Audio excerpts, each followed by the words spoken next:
especially during this amazingly interesting time that we're living in right now.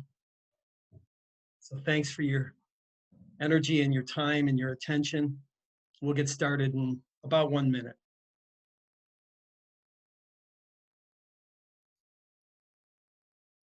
We have several hundred people signed up for the symposium, so we just want to make sure that we're admitting people, but also being careful about who we're admitting, because sometimes people like to uninvitedly come into these things. So we want to make sure that we're getting all of you in and all the right folks in.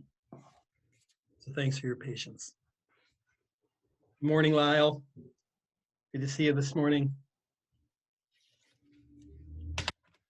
Morning, Scott, Knockham, Sam, Jim. Thank you for being here. Good morning. Kiera, John DeVivo, Ever, great to see you. Jared, Bobby, Peter, Anthony, Corio, how are you, buddy? Tatiana, nice to see you. Jimmy Shepis, my brother, God bless you, how are you? Jonathan Blinken, my brother from another mother. Eric, Dawn, Trey, good to see you, buddy. Rick, how are you, man? Connie, Gay, Evan Harnick, how are you, buddy? Joe Long, nice to see you. Marie, Matthew, Brad, Mike, Doug Flink, good morning.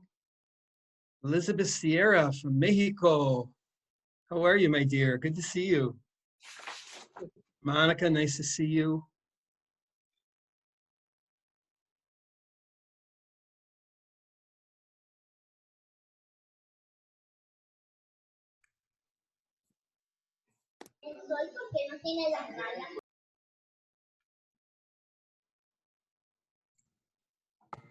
Steve, you're muted. I'm just coming back in. Glenn, we had some people just come in, and so my co-host muted them, and it muted me for a second. I apologize. Heather, Daniel, Shamul, Anthony, Jody, good to see you. Catherine, Ernest Draper, good morning. Dave Fisher, Brian, Derek Sheets, Nancy and Mike Spicer, how are you? Hogan, Travis, Patrick Dixon, great to see y'all. Heather, if I missed anybody, we got a lot of people coming in, so I'm trying to go through everybody because I'm seeing a lot of new friends, a lot of old friends. So good morning and welcome.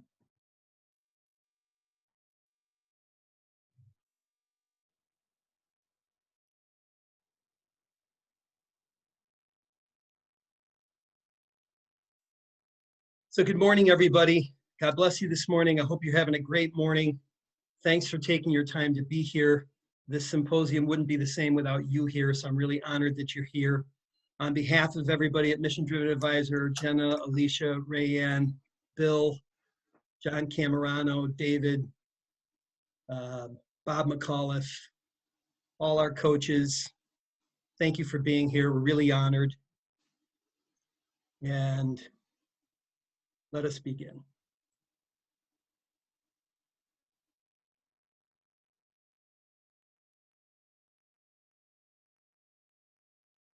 So we call this symposium the ABCs of Prosperity. And it's a very important time for us to really be focused, especially all of you, because all of you that resonate with this work are really teachers, every one of you. You're interested in your soul purpose. You're interested in bringing your soul purpose to the world that so desperately needs it. So the ABCs of Prosperity, welcome. Our intention is to help you align with and practice the prosperity mindset.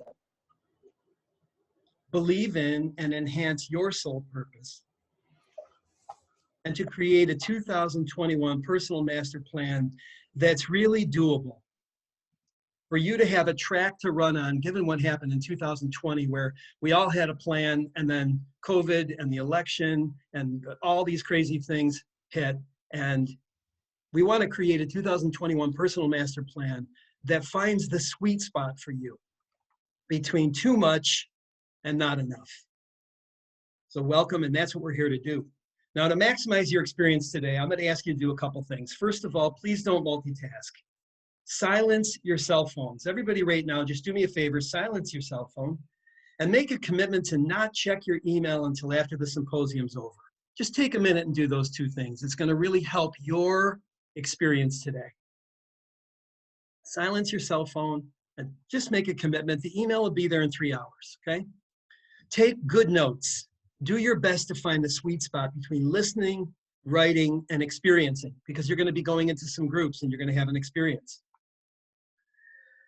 Come with what I call beginner's mind. Beginner's mind. Beware of arrival syndrome. Be ready to visit concepts that you might have previously heard with a willingness to learn something new. Many times I find that I had heard about something 20 years ago. I'm like, yeah, I already know that. But then I stop and I think about it and I say, but am I doing it? Am I doing it yeah, I know about meditation, but am I meditating? You see? So beware of arrival syndrome. Arrival syndrome is, yeah, I'm already there, man. Well, if you're there, you're not here. So please make sure that you come with a beginner's mind, as if this is the first time you've heard any of this. This is a safe space, so be present, stay open, participate as openly as you can. Especially when we get into the groups, please positively support people and refrain from any negative judgments that may come up. We all have an ego-thinking mind. It all has opinions. Most of these opinions are negative. They're mostly judgmental and not based on fact. What I'm going to ask you to do is let go of them, okay? And we're going to talk about knowledge that's uncommon today. I call it extraordinary. It is not in the normal cultural rule book of things that we hear as we move through our day-to-day. And extraordinary knowledge often is received with kind of paradigm shock, like, what? Get the heck out of here. Or paradigm blindness, like, forget it. I can't even think about it. I'm not even going to open up to it. So I'm going to ask you to do something different. I'm going to ask you to be willing to suspend judgment and disbelief. Allow something new to come in. If we use the same old mind and the same old awareness, we're going to get the same old thoughts and we're going to get the same old results.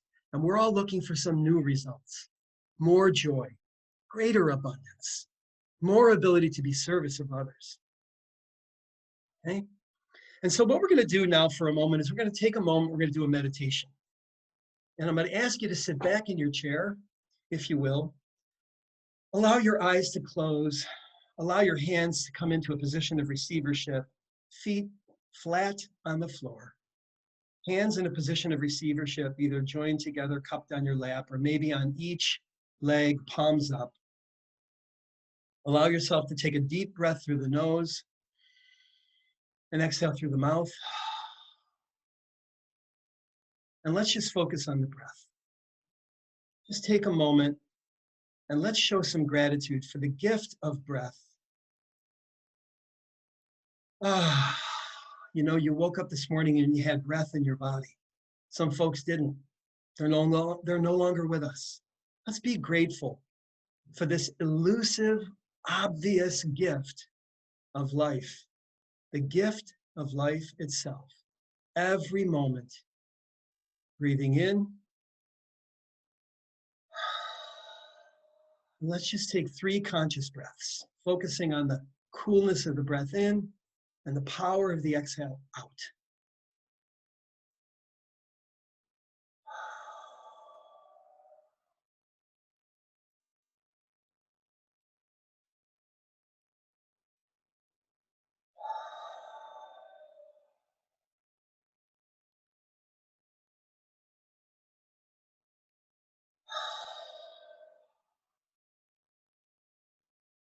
Now I'm going to ask you if you're willing to receive a gift. I would love the opportunity to bestow a gift on you. And some of you are great at giving gifts. In fact, I would tend to believe that most of you on this call are great at giving gifts. But how good are you at receiving them? And I want to ask you something. I want to pose a question, and I want you to ask yourself and listen to the answer in your own mind. Are you willing to receive the gift of love? And are you willing to receive the gift of joy and wisdom? Ask yourself that question.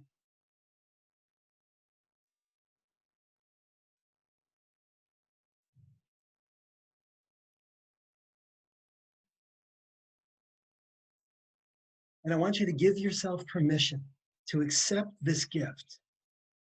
Think in your mind's eye, I am willing to receive the gift of love and the gift of wisdom now.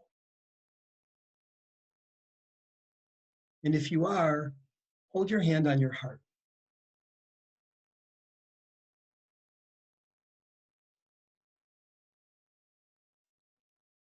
Now I want you to imagine that we are extending a branch down from the bottom of our feet, from the bottom of our being, our physical being and our mental being, down into the earth.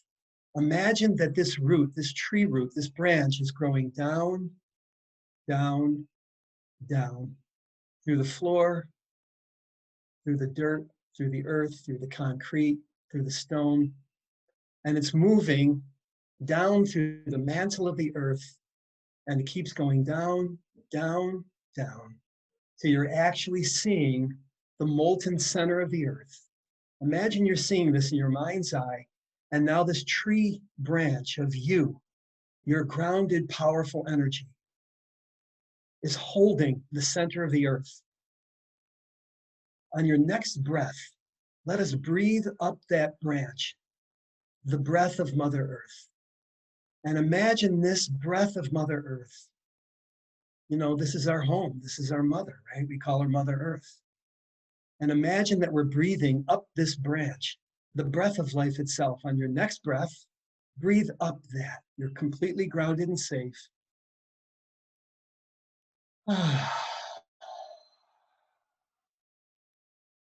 This represents the grounding of this pragmatic knowledge that we come together to share with the world, your sole purpose, grounded in your Mother Earth. And now imagine on the next breath, you are breathing up a breath. And that breath has a color to it, right from the center of the earth. It's a burgundy, like a wine-like burgundy red color. I want you to breathe this up, up, up, up, this burgundy color. Imagine you're seeing a burgundy color, like a beautiful glass of wine or a burgundy cloth, and you're breathing that red up into your body and breathe it right up into your heart and hold it there. We are activating your heart right now from the Divine Mother. The activation of your heart represents the place of joy, the place of love, the place of forgiveness, self-forgiveness, the place of compassion, giving yourself a break, the place of patience, the place of understanding, the place of happiness, place of kindness, being kind to yourself. And when you feel that in your heart, holding your hands on your heart, we're going to activate it by seeing in your heart a pink flame. Imagine a pink flame. For those of you that struggle to visualize, imagine you just lit a candle. See that flame of the candle, and now take that flame in your heart and imagine it's pink. And this is the activation of unconditional love. Unconditional love. In the center of your being, your heart. Because each of you are restoring the heart back into the world, which has lost its heart and lost its courage and has forgotten its kindness and its compassion, joy, love, forgiveness. As you're holding this pink flame in your heart, put there by the Creator, it is this flame that beats your heart, this electrical charge that was put there by great Creator, by source energy. Just breathe in through the heart, and you are activating love in your heart right now. Let's take 3 breaths through the heart, imagining this pink flame in your heart. Breath in.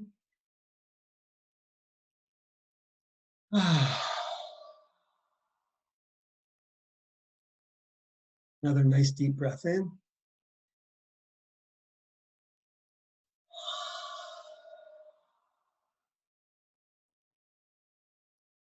One more nice deep breath in.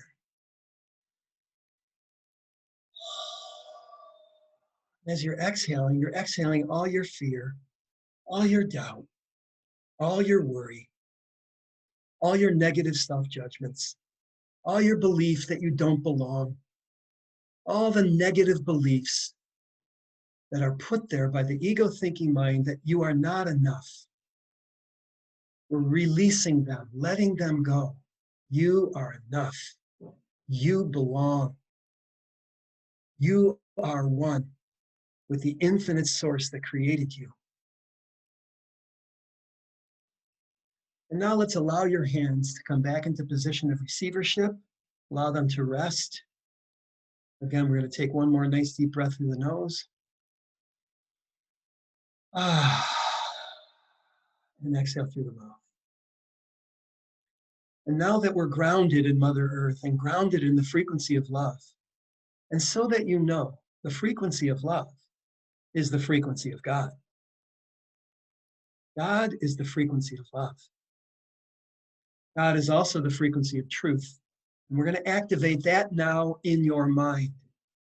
And to do that, what we're going to do again is visualize this pink flame in the center of your heart. Breathe into it. Hold it there.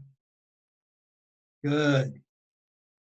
Now imagine that flame is growing and extending up as a light ray, as a beam of light coming up through your shoulders, your clavicle, your throat. We're extending this love upwards. As it extends, it's healing. It's healing your shoulder, your knee, your stomach, your back, your neck. It's extending up through your mouth. The words that come out of your mouth from now on will be loving, and you're going to hear them differently. Through your nose, your forehead, through the top of your head. And it's going up. Now imagine it's going up, up, up. And imagine it's moving off this planet right to the sun. Visualize the sun, warm, shining. See the sun in your mind's eye. And imagine you're taking that light beam and you're connecting it to the sun as if it's a golden cord and you're plugging it directly into the sun. Plug your love, life, energy directly into Father, Son.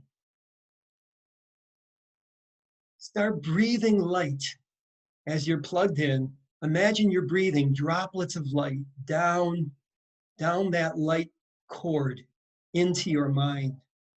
See the light as it's coming drip by drip. It is the light of awareness. It is the light of truth. It is the light of wisdom. It is the light of knowledge. Knowledge is taking possession of you right now. We don't possess knowledge. It possesses us. And this is the other gift as we're activating what is called the third eye. If you look at a dollar bill, you see the eye on the Great Pyramid. And inside of that Great Pyramid, it says, Annuit Captus, under God we prosper. Because the ancients knew this. Our foremothers and forefathers knew this when they created our money. In God we trust. So let's breathe down through this light, the light of truth, knowledge, and power, and wisdom.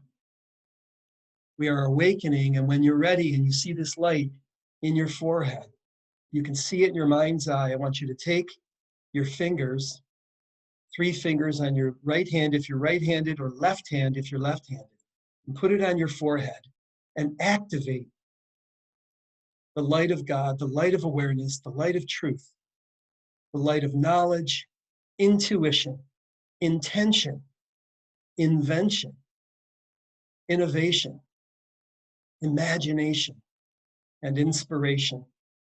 We're awakening the higher senses in your mind. Your mind is your consciousness. Your soul resides in your brain, in your mind, and it is connected to Father God.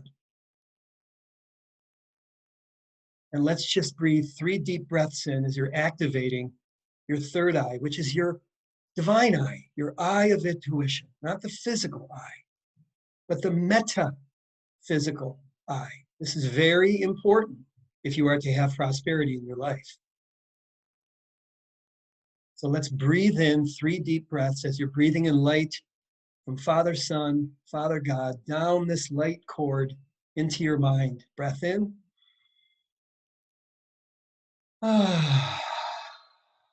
Breath in. And one more deep breath in.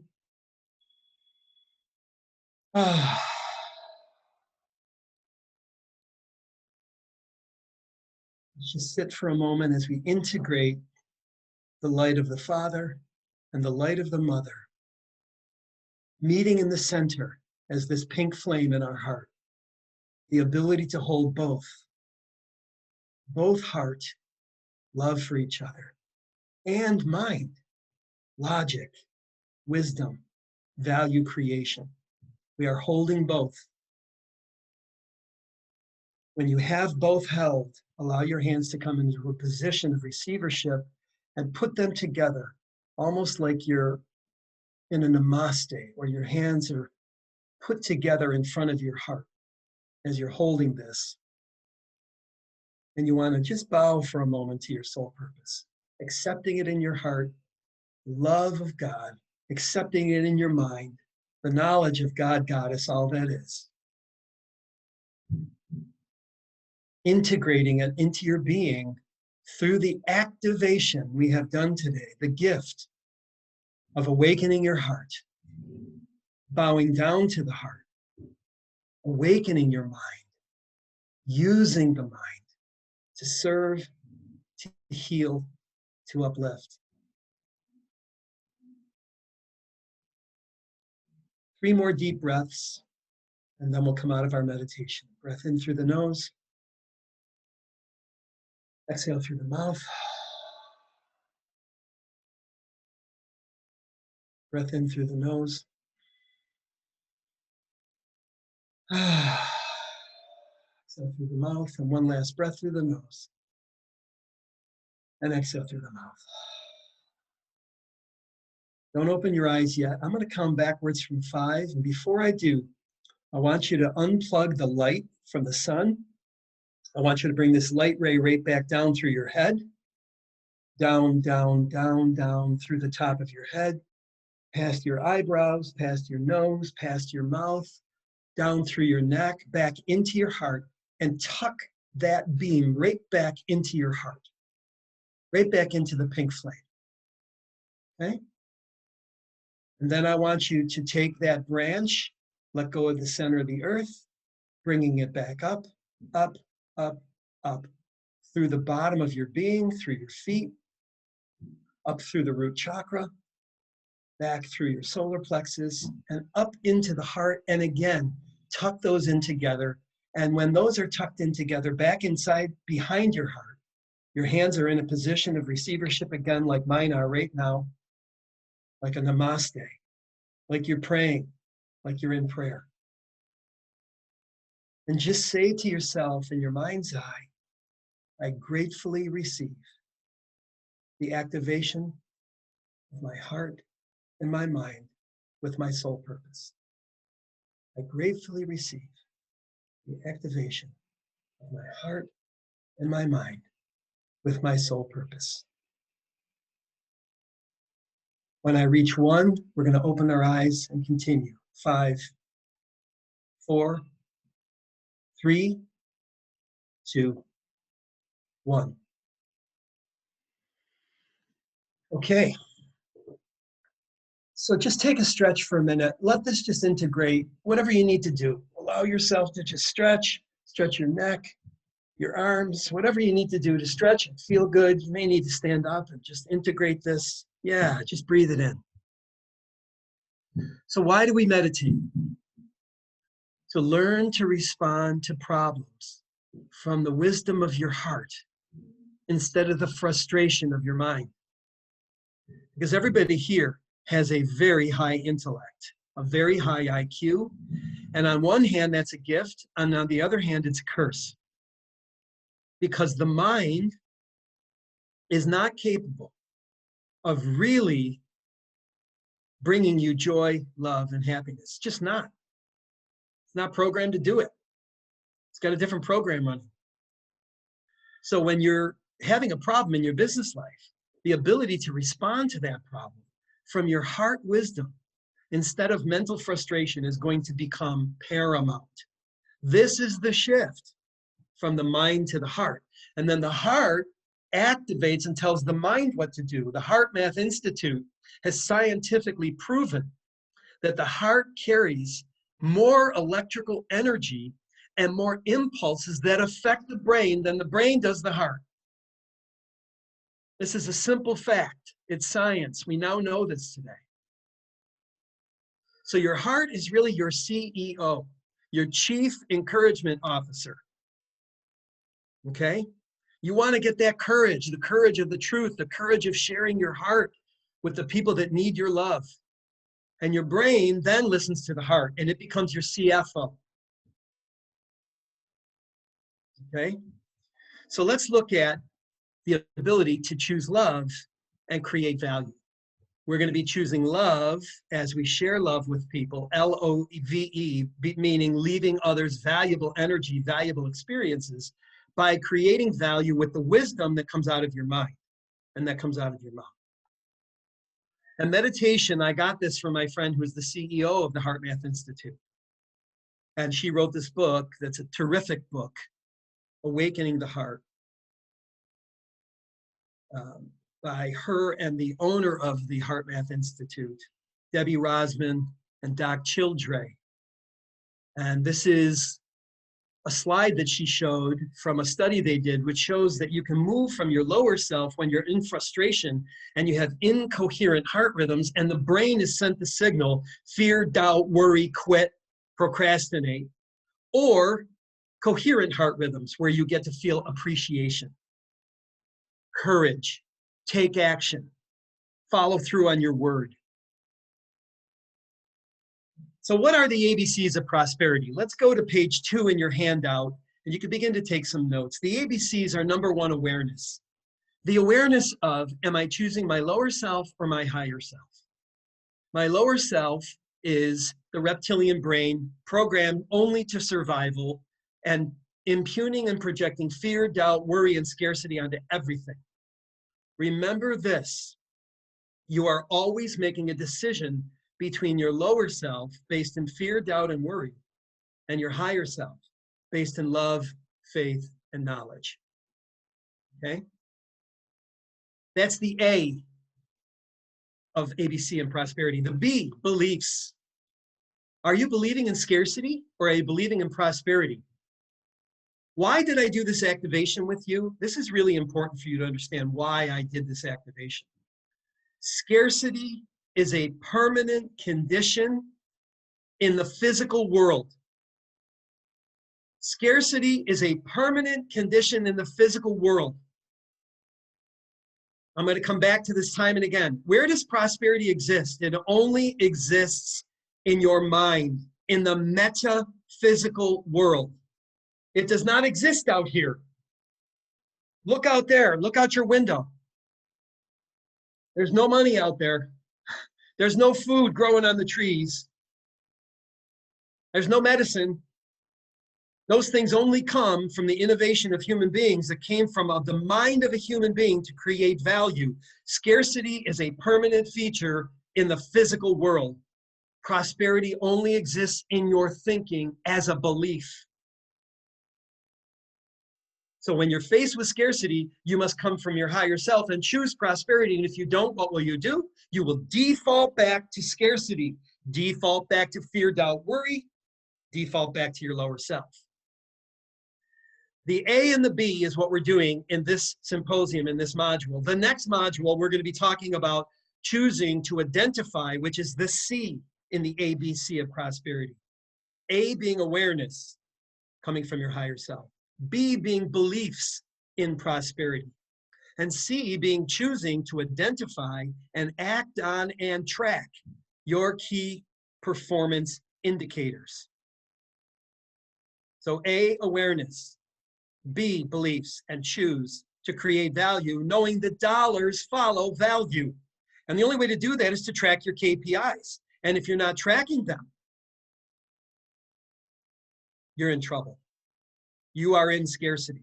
And the reason that we don't track them is fear and scarcity, procrastination. Okay? And I've been there.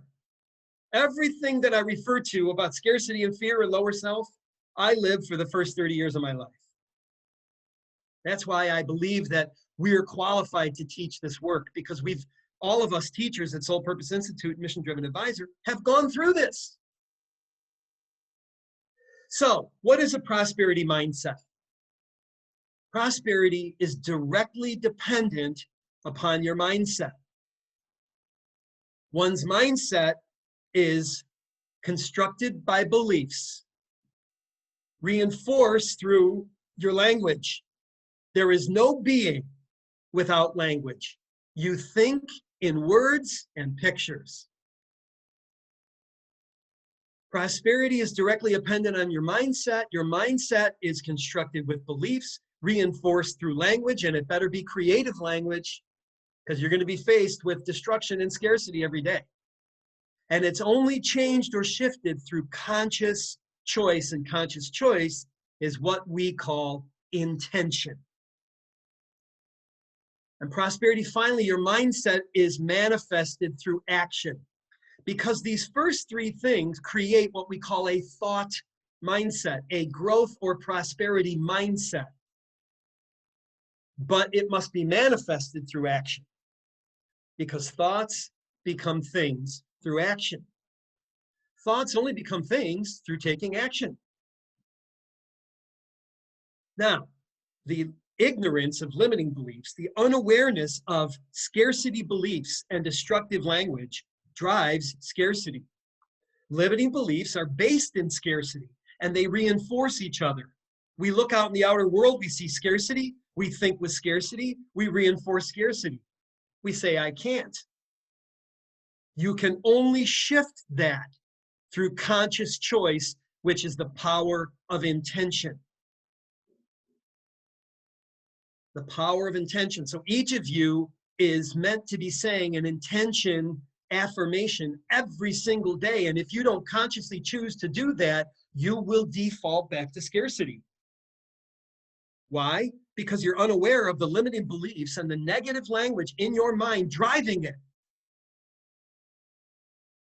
What changes that? The intention statement, intentional awareness to input empowering beliefs, a prosperity mindset, and use creative language, which then creates a new mindset. Everybody's default mindset is scarcity. You are learning through this work to build a prosperity mindset. And the only way is the power of intention. Become intentional about inputting empowering beliefs and using creative language to increase your own personal prosperity. Okay? Now we're going to talk about these prosperity principles, and many of you have heard these, many of you they're going to be new to. Given our time limitation of only 3 hours, we're doing a 6-hour symposium here, 3 hours today, 3 hours on January 8th. Okay? And you'll get the invite when we're done here today. I'm trying to put 2 days into 3 hours, right? A full day into 3 hours, okay? So I'm going to sprint through these. Wish I had time, but I'm going to give you a tool that enables you to use these principles every single day. I'm going to share a tool with you today that's going to give you this information, okay? I talked about scarcity being a permanent feature in the physical world. And people say, wow, Steve, you wrote the Prosperity Paradigm, and you're telling me scarcity is a permanent feature? Yeah, of course it is. Look what happened at the beginning of the pandemic. We had a run on toilet paper. We had a run on paper products. What happened to the paper products in your grocery store? They got scarce. Why? The supply chain broke down. Why? Because scarcity is a permanent feature. If we're not constantly supplying and creating value, what takes over? Scarcity. Any of you ever watch on the History Channel this show called Naked and Afraid? They take two people, they stick them out in the middle of Africa, right? They give them a knife, they give them a fire starter. They take all their clothes away and they say, go survive in Africa for 21 days. Well, the first thing they have to do is deal with the scarce world. There's no food. There's no water. They got to cut down trees and start a fire and build a shelter and hunt and capture. Scarcity is a permanent feature in the physical world. Prosperity only exists in the metaphysical world, the inner world of thoughts. Your inner world creates your outer world. If you think with scarcity, you will have scarcity. I feel horrible for the folks that are struggling to have enough food to eat right now in America. This is happening right now in America and all over the world. I feel horrible for those people, but they are thinking with scarcity. I'm not saying it's their fault, but it is their responsibility. Because scarcity is the default mode of human being. Prosperity must be a conscious choice, and that conscious choice is what we call intention. Intention is conscious choice. It is a mindful state of being aware. Being aware, oh, I'm coming from scarcity. I'm not coming from scarcity. I'm going to reach out to someone to create value, because if I'm looking for money, it doesn't grow on trees. Where does money come from? Dollars follow value. Pesos follow value. Francs follow value. Shekels follow value. And it is a hard, easy choice. The key is hard, easy. It's hard, easy to choose love, which is your higher self, over fear, which is your lower self.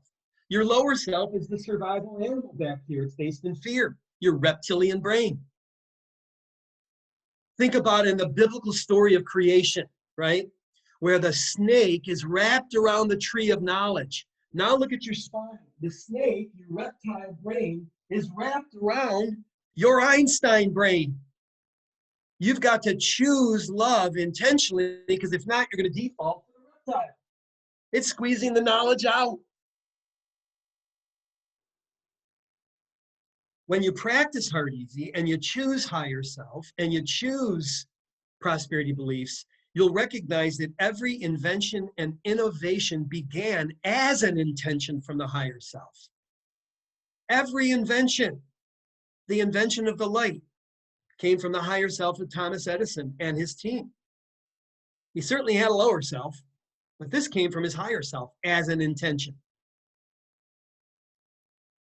Turning thoughts into action steps, which we call KPIs, key performance indicators. We're not going to talk about them today as far as doing them. That's going to be in January, so I'm going to need you to come back, okay? Creates favorable conditions for success.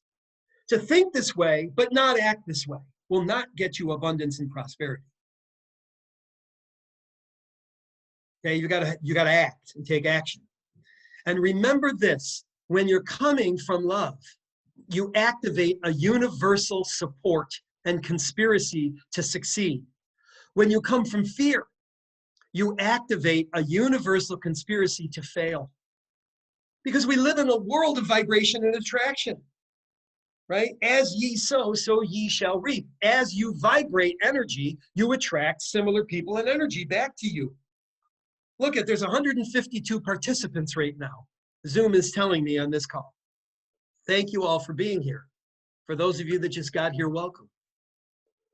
We vibrated an intention to create prosperity for people. All of you interested in prosperity came. The people that aren't interested didn't show up. That's a vibration from us, which created an attraction in you. You live in a supportive universe in which the success you are seeking is also seeking you, only when you come from love and faith and knowledge and service. When you come from using people, controlling people, dominating people, being right, a crass intention, you activate a universal conspiracy to fail. So you're activating, through this activation we did today, that you live in a supportive universe. You are garnering support right now from the universe to you. And number 10, prosperity principle is you cannot control events, only your responses to these events. You can't control the pandemic, only how you respond. You can't control the election, only how you respond. You can't control the result, only how you respond. Events merely are. They happen. It is your response, though, that will create the outcome. This is an important piece, because I am asking you today to begin responding differently to the life challenges that we're all sharing. Because the earth is going through right now a spiritual crisis. And I'm going to say it really quickly, how to transcend your own spiritual crisis. I'm going through it. The whole team here is going through it. You're going through it. Every human being on earth is going through something hard right now. That's why the key principle is hard easy. And what do we mean by spiritual crisis? Spiritual crisis is when you see within yourself the habits and patterns of negativity and darkness. You're seeing all your darkness coming up. We all are seeing it. You're seeing it arising in your mind, but then instead of recognizing that it's arising to be healed, and I'm going to show you how to heal it through April, you're taking it personally and you're repressing it, or you're reacting and yelling and fighting and screaming. The people looting on the streets, they're seeing their own darkness and they're smashing stuff from their own darkness with some sort of justified hostility. It's not their fault. It is their responsibility. You can only transform scarcity to prosperity by recognizing that we are all in a spiritual crisis right now. And what the spiritual crisis is, you are witnessing your negativity and the darkness arising. And what you want to do is learn to release it to God. I surrender this to you, God. I surrender this to you, God. I let go and let God. And for those of you that are not theists, if you're atheist, you're surrendering it to the universe. How do you do it? A, awareness. I see my negativity. For instance, I see that I can be very critical. Me, personally. This is one of my patterns. I can be very critical of myself. I can be very critical of others. I'm aware of those things when they come up. I get present. Presence is being here now, ready to do something about my darkness, about my criticality. I release the inner critic to you, God. I surrender this to you. I surrender this to you, God. And I come from the intention of being the teacher of the light, which every one of you are. You're teachers of love and light. That's who you are. And love in this case is a way of being, not the emotion of love, not love as an emotion, but agape love, right? The ancient Greeks had three definitions of love: eros, erotic love, not what I'm talking about; philos, brotherly love. That's where you show love to your family members; emotional love. That's not what I'm talking about. The third way that the ancient Greeks talked about love was agape. What agape means is higher love. It's divine love. That's what we're here to share with people by sharing your soul purpose. If you're a plumber, to be the best plumber you can be. If you're an attorney, it's to be representing the divine law. If you're an insurance agent, it's to help protect people's lives. If you're a bodyguard, it's to offer people safety and security. Whatever your soul purpose is, you do it and transform it by coming from scarcity to prosperity, by being aware, being present, releasing your darkness. And when you focus on intention based in love, that's called enlightenment. Well, what else can happen when you release your dark thoughts and your negative habits? You become enlightened.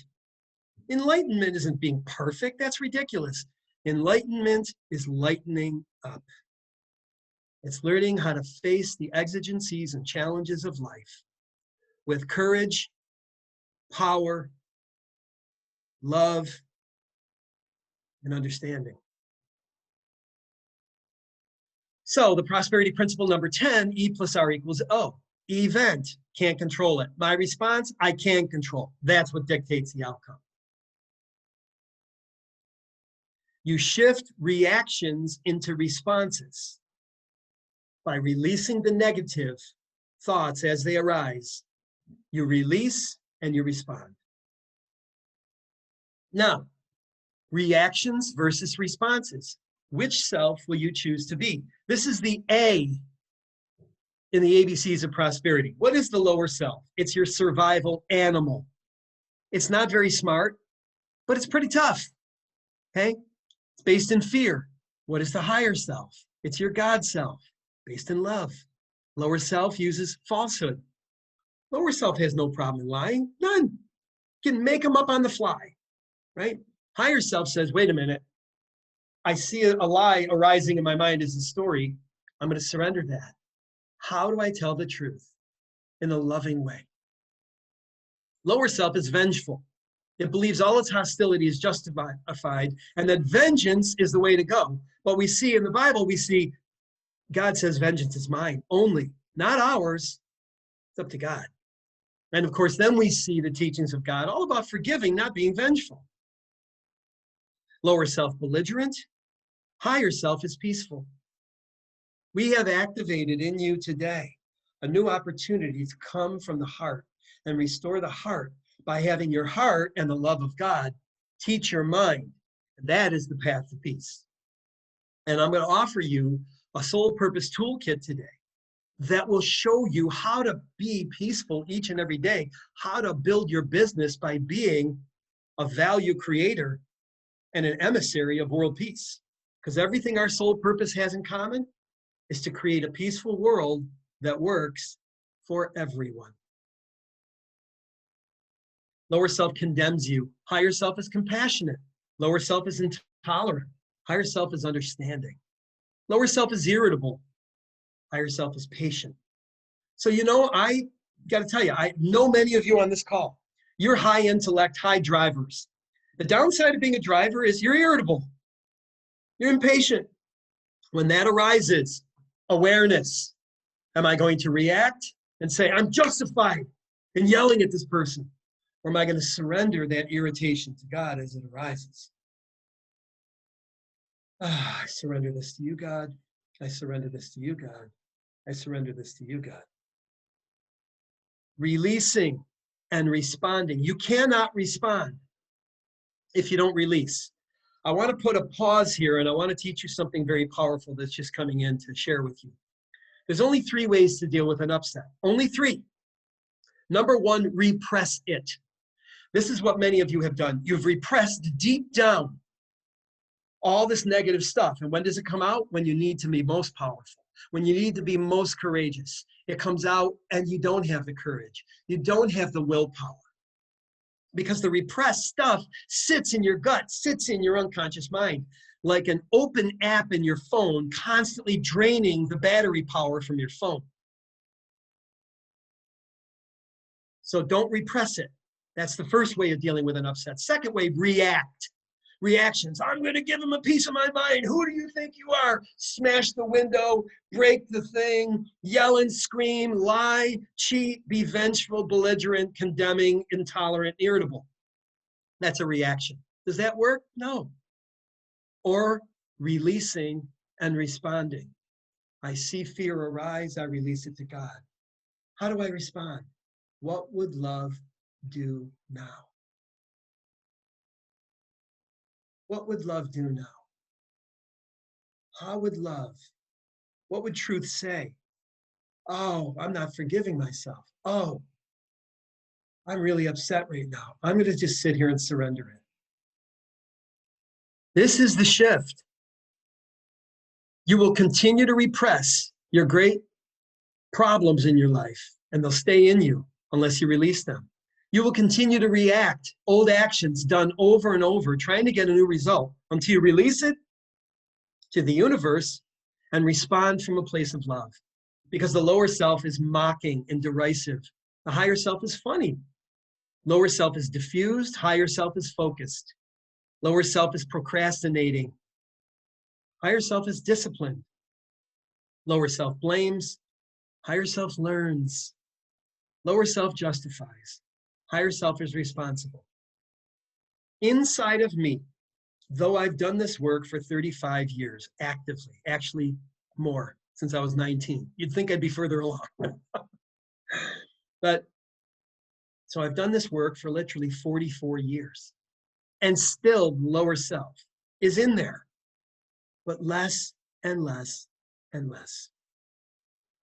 So here's what we want to do.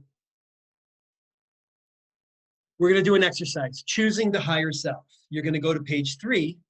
We're going to put you in groups. My team's going to put you in groups, and you're going to answer these 3 questions, one at a time, and then collectively discuss it. You're going to be put into groups of 4, okay?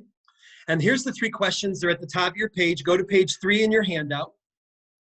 And if you don't have the handout, I put these up here, and I'll leave the slide up. And here's the 3 questions you're going to ask. I know I'm stuck in my lower self when, I gave you an example for me, I would say when I'm critical of myself and others. Number 2, I know I'm expressing my higher self when. And number 3, my sole purpose is. Okay, you're going to discuss this individually and answer collectively. Everybody in the group, you're going to be put in groups of 4 right now. We're going to do 20 minutes with this exercise from 10:50 Eastern time to 11:10, and then we're going to take a break. Have a great exercise. We'll see you in 20 minutes. Just wait a minute and you'll be put into groups.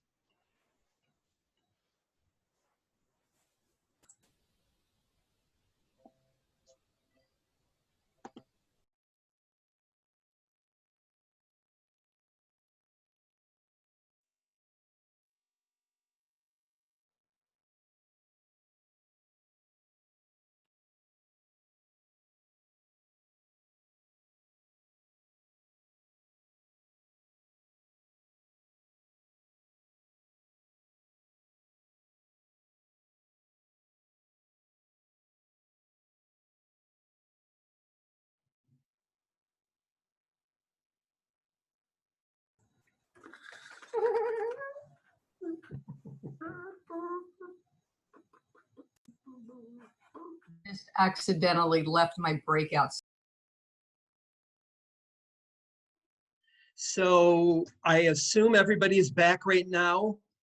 Your breakout sessions have been closed off and everybody's coming back. So you've just been booted out of your breakout rooms. I hope you finished. I hope you completed it. I hope you enjoyed that exercise. What I'd like everybody to do for a minute is just take a minute and go to your very last page. Go to this final exercise for a moment. Write down something in one of the areas, like to become aware of a critical factor I've never realized before.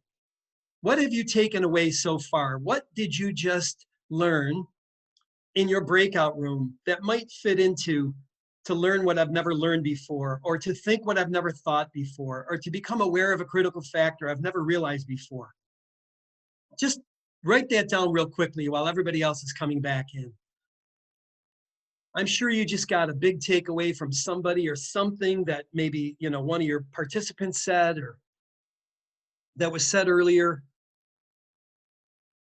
So let's capture that. Let's not lose that.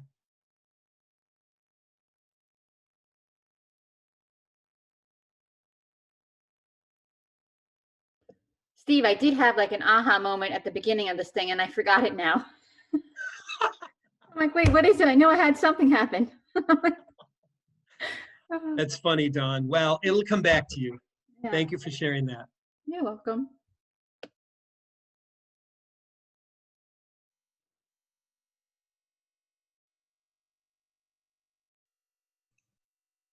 Dawn, I don't want to be the one to tell you this, but what you just experienced gets worse as you get older.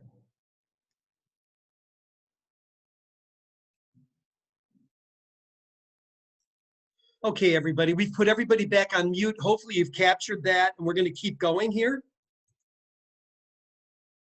So I want to talk about soul purpose roles because I was introduced to this concept about 20 years ago, and I really used to emphasize it big time with people, which is that, oh, right, we're talking about taking a break right now, weren't we? Well, why don't we do this? Let's have everybody just take about a 5-minute break. I have a 10-minute break in here. Let's take a 10-minute break. I'm going to come back at 11:20. Grab a cup of coffee, grab some water, grab, whatever you need, and we'll start again at 11:20. Minutes. I have 11:19 Eastern time, so we'll begin at exactly 11:20.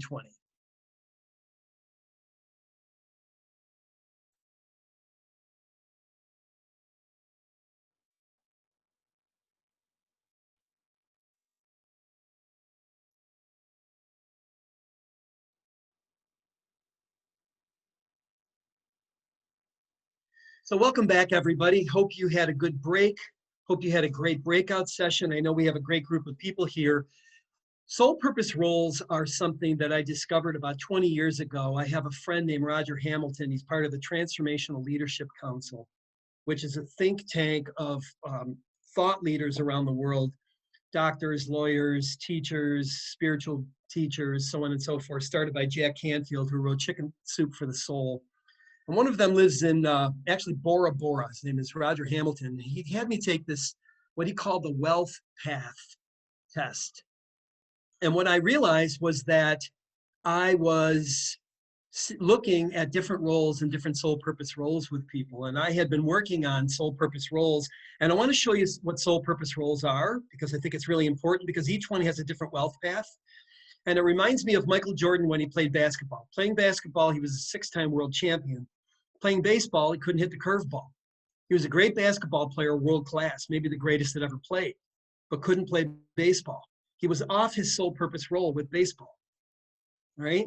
So when you're really on your soul purpose role, it is really important to discover it becomes a wealth path for you, okay? And I'm going to start with the air elements, which are an inventor and a visionary.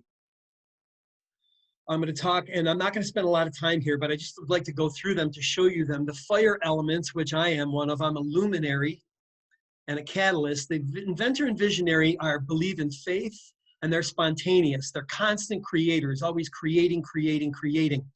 An inventor might be somebody like Thomas Edison. You know, he had 1,063 patents.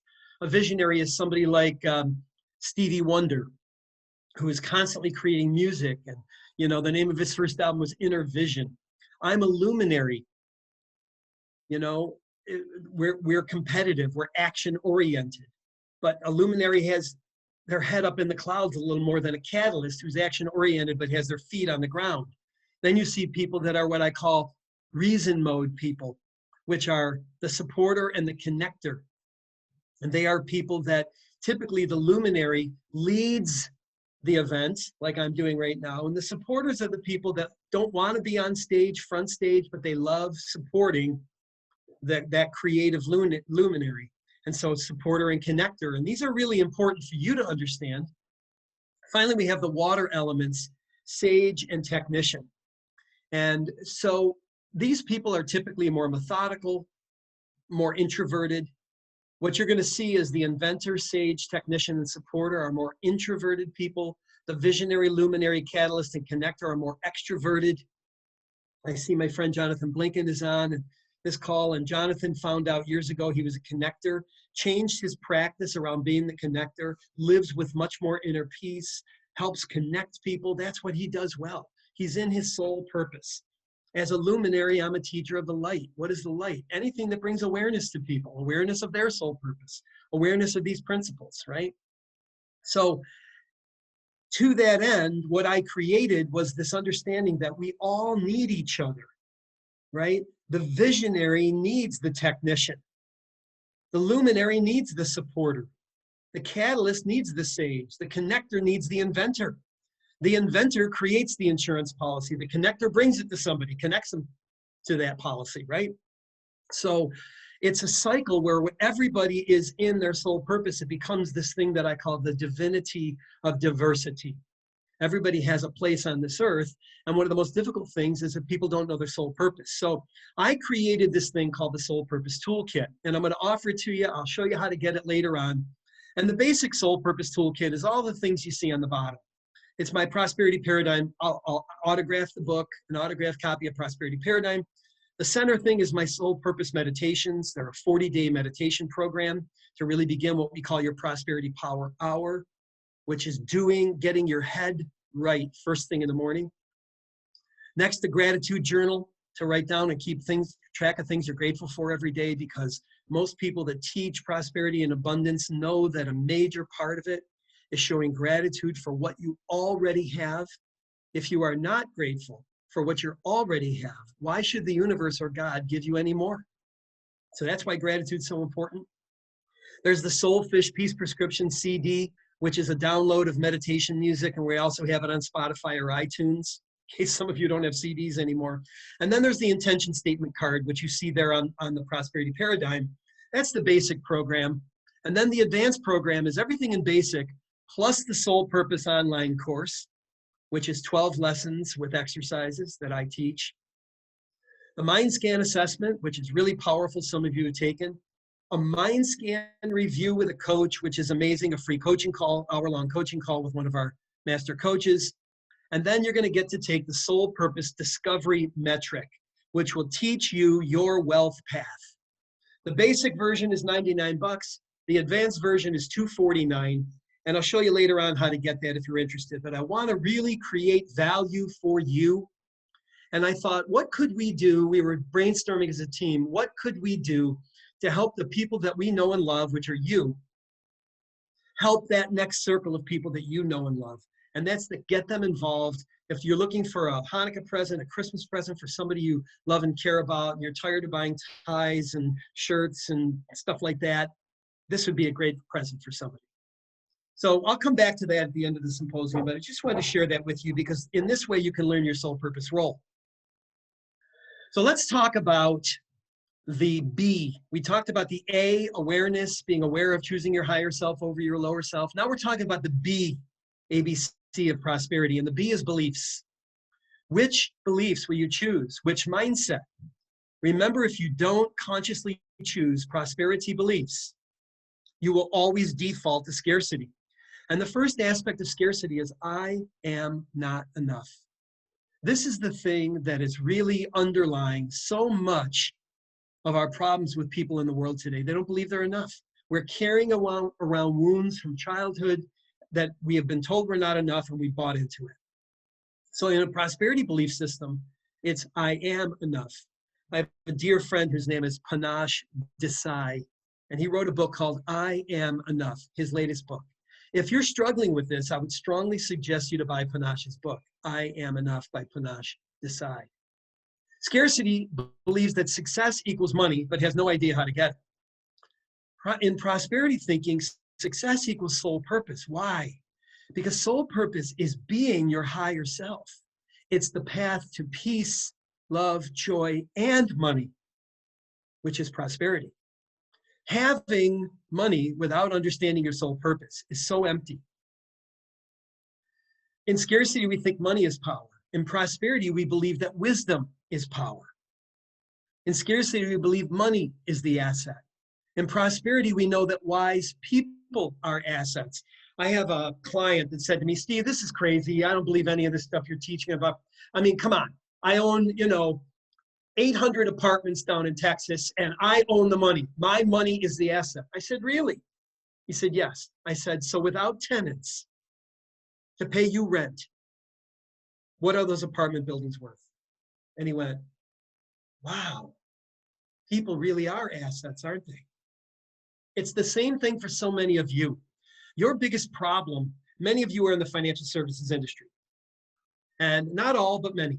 And your biggest problem, even those of you that aren't, you're still probably in some way, shape, and form have sales as an issue. Where is my next tier 1 client coming from? Where is my next lead coming from? If you shift from money as the asset to people are assets, you're going to be working a referral program that brings more and more people to you. When you start to realize that having all the money in the world without people to enjoy it with, it's useless. I want to give you an example. If I gave you $1 million, put it in a briefcase, okay, and gave you $1 million, but stuck you in the middle of the Sahara Desert, 50 miles away from anything, 95 degrees in the middle of the desert, no oasis, what is that $1 million worth? But how much would you pay if I said, I know a Bedouin and I'll send him to you that knows his way out of the desert? Would you pay the $1 million to him? If he demanded every penny you had for your life to get, because he knew the way out, you'd gladly pay it. Because people are assets. Money is an artifact of perception, a useful tool of exchange created by wise people to facilitate multiple exchanges. I'm not saying money's not important. I'm just saying it's not the key asset. People are. In scarcity, it's fine violating principles and laws. No problem lying, no problem breaking your word, no problem stealing, so on and so forth. In prosperity, you live by principles and laws. You recognize that principles are shortcuts to success. And you live by laws because you understand the three great natural laws. Keep your word, don't touch people, and don't touch their property without their permission, right? In scarcity, we need to win and dominate. In prosperity, we practice win, win, or no deal. We make sure the other person's winning. This is where all our referrals come from. In scarcity, we choose dollars over value, and we compromise our values to get money. In prosperity, we recognize that dollars follow value and that we are guided by our values. Our values become behavioral guiding beacons of how we will behave in times of not only good, but crisis. Scarcity, we believe that I'm valuable. Value lives in me. I'm the asset, right? In prosperity, value lives in the mind of the other. One of the first questions we ask people is, what can we do to help you today create value? Which is why we created the Soul Purpose Toolkit. In scarcity, our intention is to control others so we can sell them. In prosperity, our intention is to help others so that we can serve them. In scarcity, we're practicing a business model, which is why so many people were voting for Bernie Sanders, right? And why so many people, they don't understand the distinction between crony capitalism and conscious capitalism. I was with a friend from TLC, and I love this person a lot. She's brilliant. But she said, we got to burn down capitalism. I said, wow, tell me about that. She had never heard the distinction, though she's this wise elder woman, between crony capitalism, based on 1 through 9 above on scarcity side, and prosperity, conscious capitalism. There's a couple wonderful books I have on my reading list on the website. One is called Compassionate Capitalism by Dave Meltzer and Blaine Bartlett, Compassionate Capitalism. Great book on prosperity thinking. And John Mackey, the owner of Whole Foods, who just sold it to, where did he say? Amazon for several $1 billion. And he wrote a book called Conscious Capitalism, John Mackey. So if you want to read about it, it's really important to understand the distinction. But all of it outlines the distinction between prosperity and scarcity. Now, this is a daily test for all of us, okay? The daily test is, which paradigm will you choose? This is the reason I wrote the prosperity paradigm in 2006. And I'm rewriting it today, and we'll re-release it next year, probably by the end of the year, because there's so many updated things, and I'm putting a lot of these updated things in this presentation right now. Some of the things when you read prosperity paradigm, I'm not covering today, but many of the updates I am covering for you. And this slide is one of them. This is a really critical slide. You know you're in scarcity when the determining factor in any exchange is money made or paid. How much does it cost? What am I making? If money is the primary reason to do or not do anything, you're in scarcity. I want you to be with that for a minute. Hear that again. If money is the primary reason to do or not do anything, you're in scarcity. Why? Because without people to exchange with, money has no intrinsic value. You can't eat it. It doesn't heal you. It can't keep you warm. The fallacy is that money is the key asset. I didn't say money was unimportant. Money is critically important. After people, after creating value for people. You know you're in prosperity when the determining factor in any exchange is value received or created. If value is the primary reason to do or not do anything, you're in prosperity thinking. Why?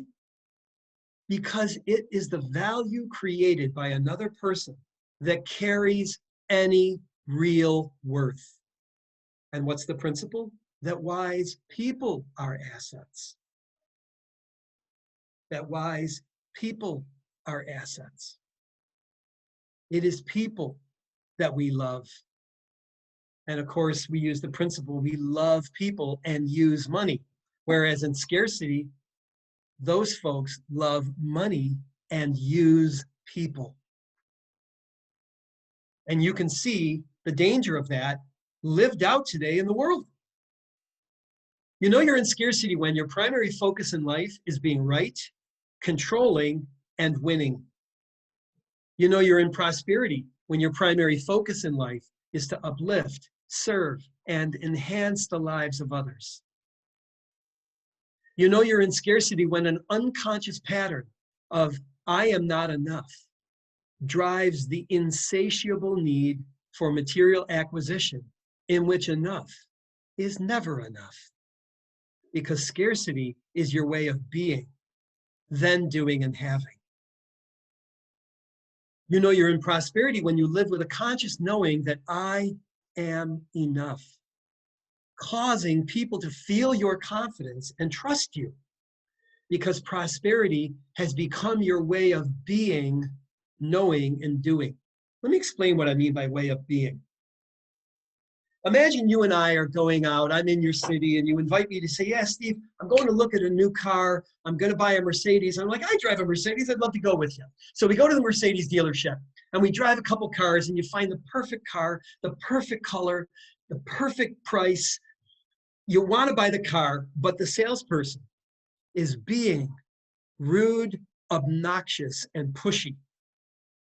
Would you buy that car from that person? My bet is you'd go across town, pay another couple $100 to buy it from someone that is patient, listening, engaged, kind. Right? Why? Their way of being. Their way of being is different. You understand that prosperity is a way of being that changes how you think. Your beingness comes from the essence of your spiritual self. Comes from your conscious intention.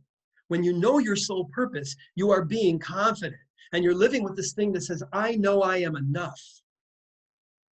And that changes how I think, what I know, and then what I do with it. You know, I have two clients that work at the same agency. It's a guardian agency. One of them is on track to make what's called Chairman's Council. That means this person is on track to do about $1.25 million of premium dollars. Another person works at that agency that's in a program of ours, and they're struggling to make what's called APR, which is their annual production requirements, or MPR, they changed it to. Both great people, both talented advisors. What's the difference between one and the other? The one's way of being is so abundant. The way that this person speaks drives so much value. This person works a methodical referral system. There's so many people coming into his fold, he's doing 15 appointments a week. This other person believes they're not enough, they're in scarcity. They're barely running 3 to 4 appointments a week. You see how they tie in? These are ways of being, which drives a different thinking, which drives a different doing. You know you're in scarcity when you reject worthy purchases that would provide long-term value, but justify frivolous purchases, providing temporary pleasure. A lot of people reject worthy purchases. Oh, that's too much. I ain't spending money on that. But justify frivolous purchases, providing temporary pleasure. You're in prosperity when your purchases and your actions align with your core values. My beloved Emily is on this call right now, and she created this company called LEA, which is Life Enhancing Advisors. And one of the things she does in every LEA meeting, or encourages the team members to do every day, is read the core values that they stand for, because those values drive everything we are, know, and do. And those core values will then align people's belief system to abundant thinking. And your purchases and actions will align with those core values, versus on the left, literally, our core values aren't driving anything. We're not interested in values or creating value. Isn't that interesting how they tie in those two words? Value is about worth. Values are about principles that I use to drive my life. You're in scarcity when you procrastinate doing important tasks and rationalize by blaming and making excuses for not doing them. You're in prosperity when you take full responsibility for your life, applying faith and logic. Faith comes from the heart, logic comes from the mind. Faith comes from love, logic comes from truth. You take full responsibility for your life by applying faith and logic to overcome challenges and external circumstances. You're in scarcity when you see a person living the good life and find yourself feeling resentful or judgmental. Now, I know I've done all these things on the left. Believe me, I have. But what do I do when I find scarcity coming up? Because does it still come up? A little. It does. What do I do when it comes up? Hand on heart. I'm aware of it.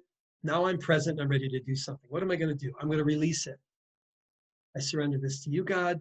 I surrender this to you, God. I surrender this to you, God. For those of you that don't believe in God, I surrender this to the universe. I let go of this thought. This thought has no place in my life and no power over me. And then I go into prosperity. Who can I call? Who can I reach out to create value for? With nothing in it for me, nothing. Just to connect and create value.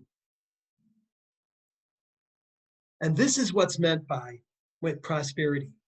In scarcity, you see a person living the good life and find yourself feeling resentment and judgmentality. And when you're in abundance and prosperity thinking, your investments are made with wisdom, gleaned from patient research and reflection. I love that word, reflection. Reflection is to contemplate again and again, to see something and then see it again. Like looking at your reflection in the mirror or in the water. You know what you look like. You're seeing reflection. Your investments are made using wisdom gleaned from patient research and reflection that leads to educated decisions. You're in scarcity when you witness fear and negativity arise in your mind and automatically blame others while exhibiting a problem-focused mindset, right? So something bad happens and you're like, well, this guy didn't call me and he was supposed to blah, blah, blah, blah, blah. I should give this guy, who does he think? I'm gonna fire this dude, right? That's a problem, but this guy's a problem. Cut him, he's a weed, fire him, right? Or you can be in prosperity where you witness fear and negativity arise in your mind, but instead you choose to apply a solutions-focused mindset and behavior. Hey, somebody was supposed to call me, they didn't call me. I'm going to give them the benefit of the doubt. Either they forgot or something else came up, their previous meeting ran long, and I'm just going to reschedule and trust that it's the right thing to do. And I'm going to solve the problem by reaching out to somebody else or being grateful that I have this time back where I can handle something that I was actually running short on time to do. That's a prosperity mindset. And finally, you know you're in scarcity when you usually practice easy hard, which means you do the easy thing first, which makes your life hard. And you know you're in prosperity when you usually practice hard easy, which is doing the hard thing first that makes your life easy. Now I'm going to leave the slide up here for another minute because I know there's some of you that really want these slides. And because you want them, I'm going to give everybody the slides. They're going to all be sent to you. You know, my thing is, I want to create value in your life. I need you to live your soul purpose. The more you live your soul purpose, the more happy you are, the more abundant you are, the more peaceful you are, the more our world will get peaceful and abundant. You are the teachers of abundance. You are the teachers of the light. We need you to step up and play your bigger game. That's why I want to give you all of these things. That's why I created the Soul Purpose Toolkit, for you to be able to learn all these things and teach these things as they apply to your children, your family, your clients, your students. And of course, the key is hard easy, the very last thing I talked about, right? Because hard easy teaches us that discipline is freedom. And hard easy is a principle It can be violated. It's not a law, right? Laws can't be violated. Gravity is a law, can't be violated. But hard easy is a principle and it can be violated. And it says this: every moment you face a decision. By committing to do the hard things first, you make the rest of your life easy. And we're only looking for 1 degree each day. You know, I'll tell you something. I did a 1 degree shift. Before I came to this presentation, I reviewed my slides, which I'd reviewed, 10 to 50 times before this presentation, and found an error that I hadn't seen before. And that error would have confused you. I couldn't believe it. I looked at this presentation probably 50 times. There it was. That was my 1 degree shift today. I practiced hard easy. And I had the afternoon off, and a client wanted me this afternoon and needed me to talk about something that would help him, and I booked a 3 o'clock appointment. I did not do that for me. But here's the thing that's so amazing. When you're living your soul purpose, everything I do to you, I do to me. Everything I do for you, I do for me. Because I see us as one living thing, which is humanity. And we are really restoring our humanity to each other as we do this work. We see man's inhumanity to man clearly, and it's horrible. You're restoring humanity to humanity by practicing hard easy and living your purpose. So what we're going to do now is we're going to get into the second exercise, okay? This is exercise 2. Again, and this one is moving from scarcity to prosperity. Again, we're going to put you in groups. I know some of you didn't participate in the groups. I'm going to ask you to play out of your comfort zone and get into a group and participate. You know, it's easy to sit in the stands, but soul purpose is getting out of the stands and getting onto the field.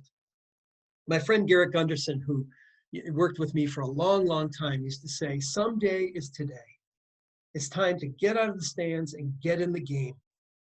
Prosperity doesn't happen someday. There is only now. So in groups, I'm going to have you individually answer and collectively discuss the following, and this is going to be important. You were asked to write down your score from taking the prosperity mindset metric. You took the prosperity mindset metric. I want you to know what your score is. I want you to write it down on page 3, okay? I want you to then get together with your team and share a recent situation in which scarcity thinking caused you anxiety. I want you to fill in the blank out loud here. The last time I suffered scarcity, I blank. I procrastinated in making my prospecting calls. I slept in and pulled the covers over my head. I decided that I was going to watch TV and sat there and Netflix binge for 6 hours instead of working. Right? That's an example of what I might have done the last time I suffered scarcity. Then you'll fill in the fourth blank out loud. The next time scarcity arises, I will. So what you're going to do is you're going to write down your metric. You're going to share with the group a recent situation in which scarcity thinking caused you anxiety. You're going to fill in the blank out loud. You'll think about it. The last time I suffered scarcity, I blank, right? The next time scarcity arises, because remember, it's permanent feature of the physical world. You're in a physical body. It's going to come up again. So the next time scarcity arises, I will blank. Okay? Get together in your groups. Please participate. Liz and Jenna will put you in your groups right now.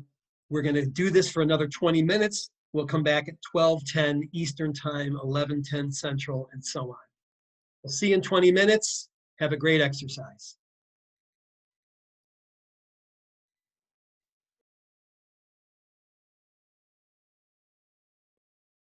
So welcome back, everybody. I hope those exercises were great for you. I hope you had a really strong experience in your workout or in your breakout room and in your workout room too. I want you to go to the page 7 in your handout, if you will, and write down an insight that you gleaned.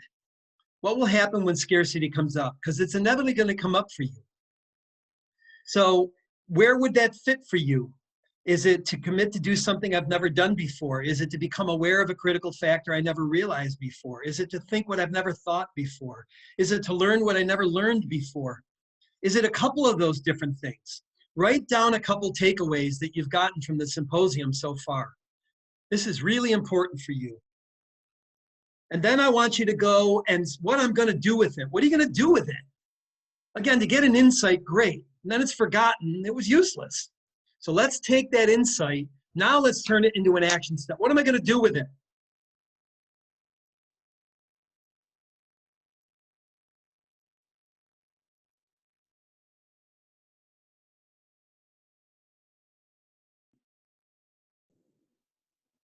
So you might say, become aware of a critical factor. The next time I'm in scarcity, I'm giving you an example. The next time I fall into scarcity, I'm going to surrender it to God immediately. I'm going to put a 3x5 note. What I'm going to do with it is I'm going to put a 3x5 note above my computer in my home office. I choose to live in prosperity paradigm and not fall prey to scarcity again. Or I will surrender all my scarce thoughts to God or the universe as they arise. To think what I've never thought before. What did you think something you never thought before? Maybe in the activation, the meditation activation, you thought something like, wow, I really experienced that love exists inside me. Or I thought I couldn't meditate, but I really had a great meditation. What I'm going to do with it is download a meditation app and make sure I'm meditating 5 minutes, 5 days a week, right? I want you to turn your insights into action steps. If something is not actionable, what value was it really there for you?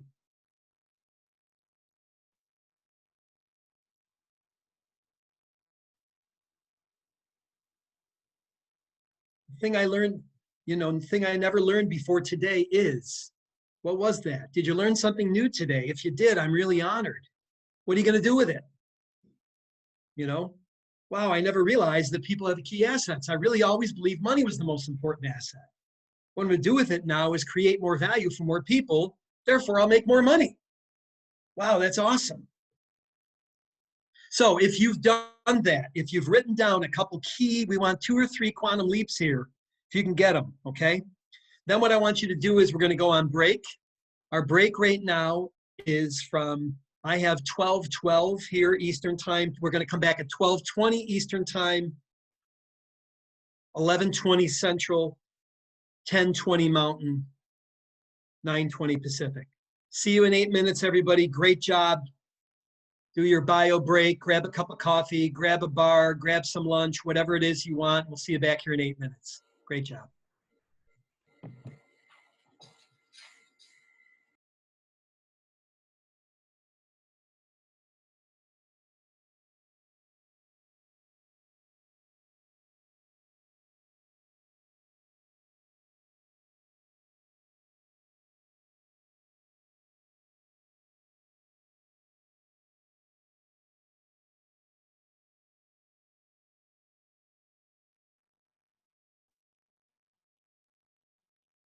Hey, everybody, welcome back. We have 1 more minute till 12:20. I'm really honored that you stayed with us, and thanks so much.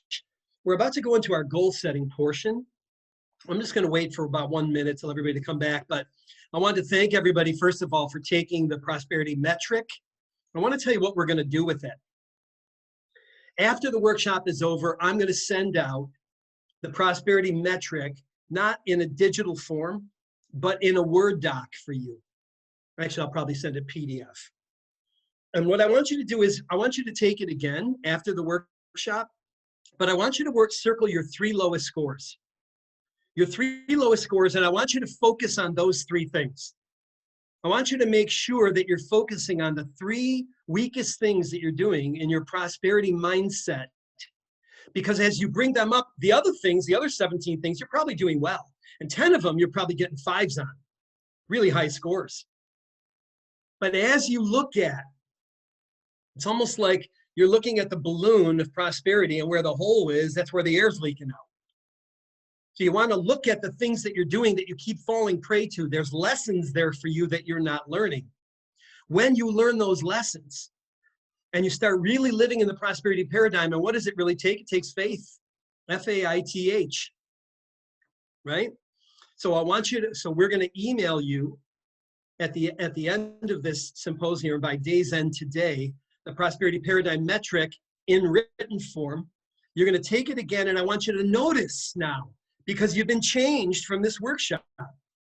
You now know intellectually what prosperity thinking sounds like, what it should be like. You now know in your thinking.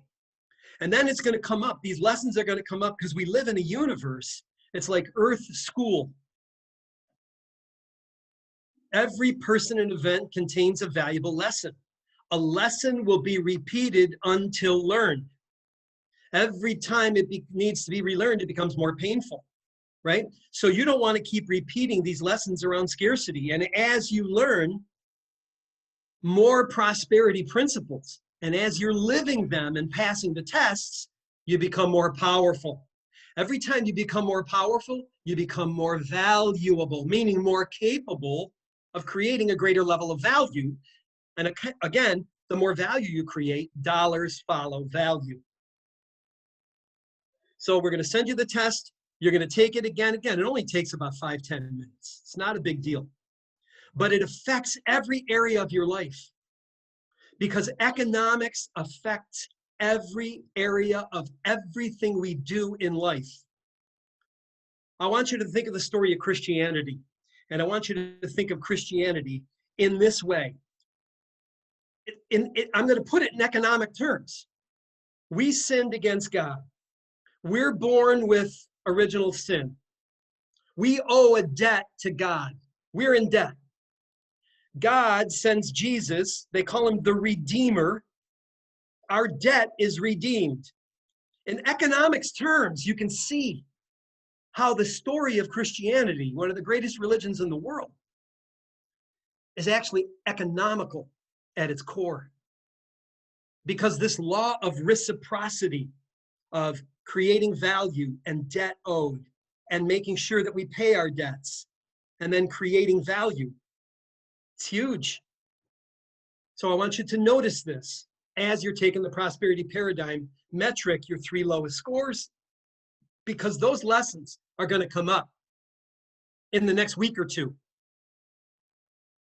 Okay, great job, everybody. What we want to do now is go to the goal section and the goal portion of our presentation.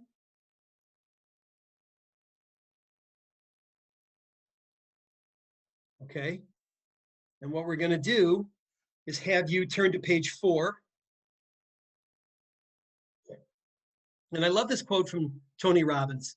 Setting goals is the first step to turning the invisible into the visible. Tony would know a few things about goal achievement, wouldn't he? So, you'll see this on page 4. You'll notice that there are these boxes, and I want to fill them in. What are the 5 steps to achieving a goal? First, we want to create a vision. First, you want to create a vision. Next, you want to make a plan. In the vision phase, the plan is not important. The how-tos are not important. In the plan phase, the how-tos are everything. So you're filling in the boxes. Box 1 is vision. Box 2 is plan. Box 3 is implement. That's where you do it. That's where you take the plan, and it's all around execution. Reminds me of one of my favorite quotes by John Mackey, the first coach of the Tampa Bay Buccaneers. And they were going 0-14, and he said, "Coach, what do you think about your team's execution?" He said, "I'm all for it." Execution's number 3 is implement or execute. And number 4 is measure. We want to be able to measure, and that's what we're going to be talking about when we get into KPIs in January 8th. We're going to be talking about your key performance indicators, how to measure them, how to track them. And number 5 is adapt. And anybody serious about goal achievement wants to create a vision of their goal, one that then wants to create a plan, which is a track to run on, then wants to create the implementation part of the plan with time frames, then wants to create KPIs, key performance indicators that I'm going to measure. And again, I want to talk about why this is so important. Your vision, it was what's called, in business terms, a lag indicator. A lag indicator. A lag indicator is what happens after you work. It's what happens at the end of the year. Goals lag behind, right? You only accomplish them right maybe in the last month of the year, if you accomplish them at all. They lag behind. They're lag indicators. The KPIs, number 4, are the lead indicators. They are the things that lead to goal achievement. The ADAPT is what's called a lift indicator. So if you've just come back from your break, we're on page 4 in your workbook, and we're talking about the goal cultivator, and we're filling in these blanks. Number 1 blank is we're going to create a vision for your goal. This is how you achieve goals, and we're going to tell you what we call these SMART goals. We'll get to that in the next slide. Then you're going to make a plan around the goal, how you're going to do it. 3, you're going to action it. You're going to do it. You're going to execute and implement. 4, you're going to measure. 5, you're going to adapt. Vision is what's called a lag indicator. Your goal is a lag indicator. It happens after you do something. It is an effect. The cause is the plan, the implementation, and measuring the right key performance indicators. We call them KPIs. Those are called lead indicators because they lead to goal achievement. And the final is the lift indicator, lag, lead, lift. Lift is one thing that you can do to adapt, right? An adaptation might be, you know, I'm in this business, I've always done well, and I've never really methodically worked a personal introduction program. Why? Scarcity beliefs, period. There is no other reason why. It's a limiting belief, it's a scarcity belief. Great. So what lift indicator would be, I commit to methodically work every single client. It is a method and a process with every client of just asking them, what would I have to do to be referable in your eyes? First time I meet them. At the end of the meeting, get a value rating. Hey, on a scale of 1 to 100, how valuable was this meeting? Oh my gosh, it was great, Steve, 100. Terrific. What would I have to do to continue to create that kind of value and be referable to people you love and care about? Right? So a lift indicator, adapt, might be to methodically work a referral system. I'm just giving you examples of why these things are important.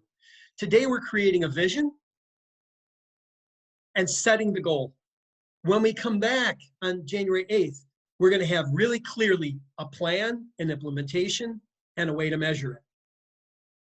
Those are KPIs. So remember, the ABCs of prosperity. A was awareness of higher self, lower self. B was beliefs, choosing scarcity, prosperity over scarcity. C is choosing to identify my plan, to track my KPIs, because I can't know if I'm winning if I don't keep score. So one of the things that I notice about people that don't keep score is it gives them an easy out, and that's easy hard. We're going to keep score this year. We're going to practice hard easy. Let's go. Let's set some SMART goals. What is SMART? It's an acronym. Specific. We'll know exactly what it is. Measurable. Right? There's a way, an increment to it. Actionable. Realistic, right? If I made 100,000 last year, to say I'm going to make 1 million this year, doing the same business is not very realistic, right? And time-based. We're going to put them into time frames. Make sense, everybody? Yes? Terrific. So creating goals that matter. What we learned is a great goal has 3 characteristics. First, it's purposeful. The power of intention ignites intrinsic motivation. When I have the right goal, for instance, right now, I'm doing this special diet, and it's really a toxic cleanse. And I did it 3 weeks ago at 190 pounds, and I got great results. I lost 9 pounds, and Thanksgiving, I gave myself permission that week to eat and drink anything I wanted. Came back from Thanksgiving this past Monday, I started the 9-day cleanse again. I'm passionate about it. It's not hard for me to do. I was talking to somebody, a student about it yesterday. They go, aren't you hungry? I'm like, no. Because the power of intention, the feeling I get in my intuitive self from my limbic midbrain, my intuitive brain is so powerful. I'm getting, yes, I know exactly why I'm doing it. Yes, I feel great. I wake up in the morning, I feel strong. I don't feel foggy. I don't feel overweight. I feel more confident. I feel more clear. Okay, that's a yes. That's a purposeful goal. Now, it's specific, grounded, and detailed. I know exactly what I'm eating when I'm eating it. In this case, you would know exactly who you're serving and then what you would receive by helping them. This helps you form a detailed business plan with a logical path to achieve the goal, affirming a second yes. Your first yes is your intuition, your emotional self. Your second yes is your executive brain, which is detailed, logical. And the third aspect you want to get is a hell no. Why? It's uncomfortable. Achieving it requires you to play a bigger game, to grow and to evolve. And here is precisely where the ego jumps out in fear with resistance and a big hell no. For instance, some of you know you're supposed to be doing referrals. Does it intuitively feel right to do that? Yes. Is it logical that you should be planting referral seeds in every meeting? Yes. But why don't you do it? The hell no. Your ego sees change as death. The ego sees change as death. So what you're looking for with a great goal is to get something that feels passionate and right in your passionate emotional self, right? That gets a yes. And then something specific, grounded, and detailed for your logical executive brain, affirming a second yes. And then if it's uncomfortable and you get the first two yeses, and it requires you to do something that requires change, you're going to get a hell no. Like, I'm not drinking coffee. My reptilian brain goes, hell no, I want to drink coffee. I'm not drinking wine or beer. My reptilian brain goes, hell no, I want to drink wine or beer. I'm not eating sugar. That's a hell no, but I'm getting two yeses in front of it. So you know you've set a worthy goal only when it evokes in you what we call yes, yes, hell no. And let's look at it again. Your executive brain, which is your brain has three parts to it. Your executive brain, the prefrontal cortex, is Einsteinian. It's logical. You want to get a yes when you set these goals from that. Your emotional brain is your feeling self. You want to get a yes from that. And then your reptilian brain is the instinct that says, oh man, this is going to push me. It's uncomfortable asking for referrals. It's uncomfortable not drinking coffee. It's uncomfortable drinking 24 ounces of celery juice. It's uncomfortable not eating meat. It's uncomfortable not drinking booze on a Friday night. So I got a yes, yes, hell no when I set this goal. So to make a goal decision, what we're really looking for from you is it logical? Yes, that's a great start. Does it feel right? Do you have intrinsic motivation? Or are you feeling, hell no, I don't want to do it. If you get a hell no in the second one in the yellow section, don't do it. If it's not logical, don't do it. But if you get a yes logically, a yes from your passion and your feeling, the emotional brain, and then the reptilian brain's like, oh, this scares me a little. I don't know, man. Asking for referrals from every single client, planting referral seeds from everybody? Gee, I don't know if I'm going to do that. If you get a hell no there, you've set a good goal. And that's the way I want you to think moving forward as we get into first your financial goal. So your financial goal is what you will earn from creating value. And what I want you to do is start by writing down your minimum earnings goal. What is the minimum that you're going to earn this year? Like if you were at the end of last year and you were like, at least I made X. Yeah, it wasn't a great year for the economy, but at least I made X. That would be your minimum earnings goal. And by the way, nobody's number is anybody's business. Some of you are writing down $1 million. Some of you are writing down 100,000. Some of you are writing down 60,000. That's right for you. A number is a number. Okay? But it's got to be right for you. What's your minimum? Now, imagine the year went perfectly. Economy boomed, stock market boomed, pandemic solved, everybody's got the vaccine, and you have your best crazy high maximum earnings year. Write that number down. So for instance, if you made 75,000 this year and your goal is 100, your minimum earnings goal is 75, and your maximum is 200 or 250, right? Now, what would the medium earnings goal be? So if your minimum was 75, and I'll use something simple. Let's say the minimum was 100 earnings goal, and the maximum was 300. The thing with your medium, easy to say, is 200. But what you're really looking for is, where do you get a yes, hell no? That's what you're really looking for. You're not looking for, is the number halfway? Which number gets me closer? I was working with somebody recently, and they were like, my minimum earnings goal was 50. My maximum was 100. The medium would have been 75, but that really wasn't giving them a yes, hell no. They did not feel that they could really logically do it. So I'm like, bring it down. Came down to 70. Then he came down to 65. Nope, not yet. He got to 60. When he got to 60, he went, I just got a yes, hell no. I go, your goal is 60,000. Okay, that's what we're looking for. You're looking for a first yes. I intuitively sense I can do this. It feels right. I'm passionate about it. Second, I logically know this is possible. I can do this. And third, hell no. This goal will make me uncomfortable.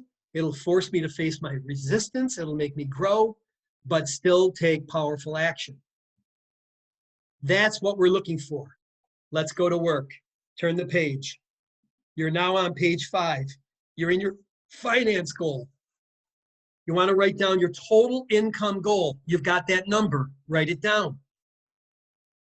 You want to put the goal and completion date now. We're going to make it SMART goal. We're going to make it time-based. We're going to make it purposeful. Okay, we're going to say the goal and completion date. So if your income goal was 250, it would look like this. I earn, not I will earn. I earn. First person, present tense, positive. I earned $250,000 by December 20th, 2021. Now, I gave you an example of a purpose. I want you to write a purpose. I want you to write your why. And then I want you to write your commitment to do it. What is your commitment to do it? Is it a 5? Is it really a 5 at 250? If it's 5 at 250, either the goal's too small or it's too big, but it can't be for you. Really look at your commitment. Your commitment level will tell you how close you really are to a yes, hell no. If it's not an 8, 9, or 10, I wouldn't bother, because you got the wrong goal. You won't do it. I promise. I've been doing this 35 years. I saw people set goals 5, 6, 7, and I would take it. And then, about 10 years ago, I'm going like, why? Why? A 5-level goal is a maybe. It's meep. The 9-level goal is, dude, I'm in.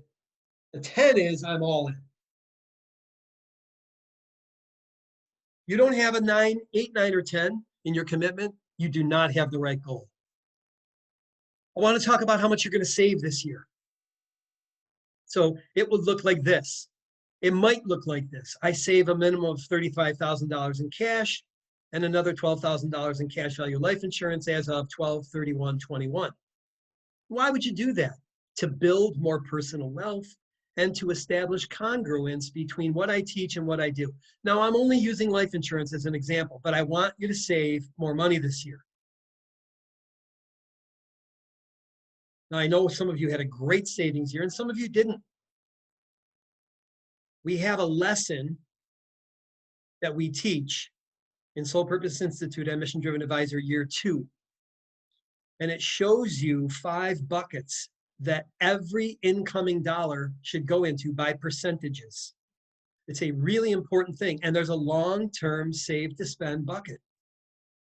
So I want you to put some money in that long-term save to spend bucket, right? And that's why cash value life insurance is a good one. Because if you can't save money at that much in cash, you can at least be funding your whole life insurance policy and you're saving cash value there. If you don't know what I'm talking about, 95% of you do. Get with someone that would help you there. And the final one would be debt reduction. I had a goal. I had a $200,000 debt last year. I put eliminate that debt by December 1st, 2020. And I wrote a $197,000 check in November and eliminated that debt. I got to tell you how good that felt. That felt incredible. So what kind of debt do you want to eliminate? It doesn't have to be a big debt. Do you want to eliminate credit card debt? I would suggest looking at the distinction between good debt and bad debt. What is good debt? Good debt is debt on your home. Bad debt is credit card debt. So look at eliminating bad debt. I eliminate $5,000 in credit card debt and $20,000 in student loan debt by 12/31/21. Notice it's first person present tense. I eliminate, not I will, because you are doing it now. You're doing it now. And the purpose is to cultivate my own financial liquidity and honor my word. Now, my commitment level of the first two was 10 and 10. I achieved both. My commitment of the third was a 9. I achieved the third. Sometimes I don't. I didn't achieve all my goals from last year. I didn't. My finance goals, I did. Okay, I'm going to take another minute here. You're going to have the goal and completion date. You're going to have the commitment level, which will tell you if you have a yes, yes, hell, no. Anything less than 8, go back to it. Reshape it, because you ain't going to do it. And then look at the purpose. Why would I do this? If something is purposeless, you won't do it. If it's purposeful, it inspires your passion. When we have passion and we have purpose, and then we understand the pragmatic plan and how to execute it, which is what we're going to do January 8th, you're rocking. Let's move. We're going to business. The business plan. What is your business goal? Now, I'm going to generate this because I know we have mostly financial advisors here. For those of you that don't, there's still a lot of things that can apply to you here. Do you have a business budget? Do you need to hire an assistant? What's your marketing plan? Who are your strategic partners? What new products or services can you bring out? Do you need licensure? What's your primary sales goal? And for you that are selling life insurance or in the financial equities business, how many families are you going to help? So let's look at this. 40 new families by December 20th, 2021. Is it 40? Is it 20? I don't care if it's 10. What would be the purpose? To know the exact amount of families I want to serve for clarity and balance. For instance, I have slots for only 30 personal coaching students. That's it. I'm going down in 2021 to 25. Right now, I think I have 28, 29. That's it. So mine would be 30, right? What's your primary sales goal? 200,000 a premium or FYC by December 20th, 2021. Why? To accurately calculate income from primary and secondary sources too. So for you advisors, know that that would be first year commission, but your secondary source would be renewals, revenue streams from equities, et cetera, right? Some of you that are not in that business, some of you that are in a different business would look at it differently. But still, how many new families are you going to serve? How many new clients are you going to take on? How much in sales are you going to do? What's your sales goal? How about doing a power hour? Yeah, that's part of your business. I didn't put it in spiritual. If you're going to come from prosperity, you want to put in doing my prosperity power hour every day to choose prosperity over scarcity. Why? To stay in the abundance mindset, to maximize results. This is an example. So what I want you to do is pick out your 5 top business goals. I gave you 10 options here. Take 2 minutes, get it down. If you need to hire an assistant, there it is. If you need to create and adhere to a business budget, there it is. Why? Better stewardship. Rate your commitment level. I'm going to sit quietly for a minute or two.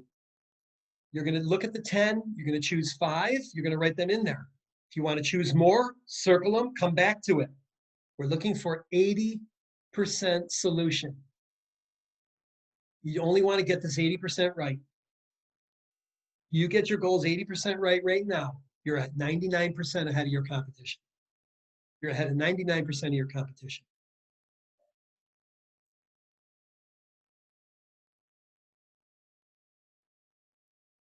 Setting the goal, the completion date, first person, present tense, purpose of the goal. Don't need a big purpose, just have one. And then rate your commitment level. How sincere are you about it? How serious are you?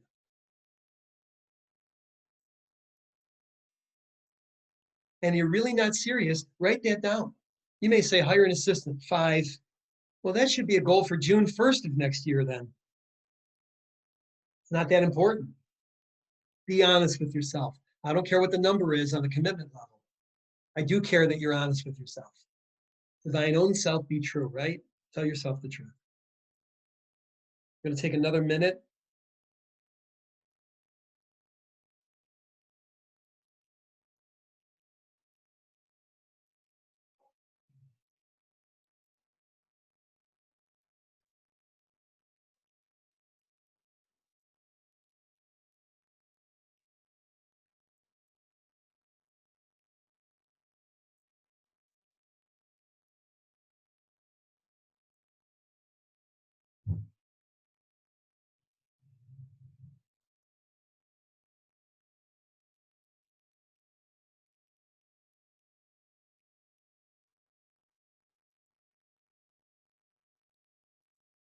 Okay, let's move. We're going to do a health goal. I was doing a workshop at a yoga institute and I said this and I thought it was really powerful, so I wrote it down. People have thousands of wishes, but a sick person has only one. Your health should be your number one priority this coming year. Your health should be number one this year. Okay? So what is the goal and completion date? Lose or gain weight? I was really happy to know I got on the scale this morning, 179. I was 190 4 weeks ago before I did this menu, right? What is your goal and completion date? Notice what that goal was. I weigh 180 pounds by June 1st, 2020. Now, I was below that today. Why? And I got to tell you, it does increase your self-esteem and health. How about your exercise program? What are you going to do? Why do you want to do it? What's your commitment level? And finally, meditation. I meditate in my office for 10 minutes every morning. Circle 3 out of 5 of these things. Write the goal and completion date. First person present tense. I weigh blank by blank. I exercise blank, blank, blank, right? I meditate for 10 minutes at 8 using my app. Notice there's the way to do it there. There's the purpose, there's commitment level. I'm going to pause for a minute. I gave you 6 options on the left. You're going to choose 3 of them. You're going to write it out and set the goal.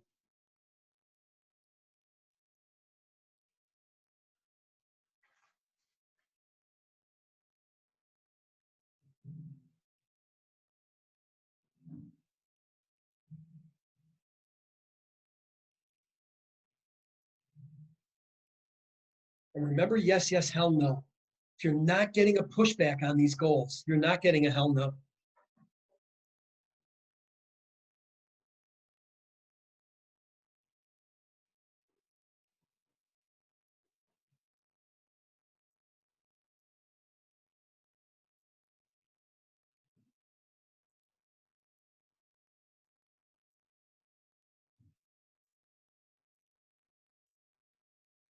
Finishing up your health goal, we're going to give you another 30 seconds and we're going to move on.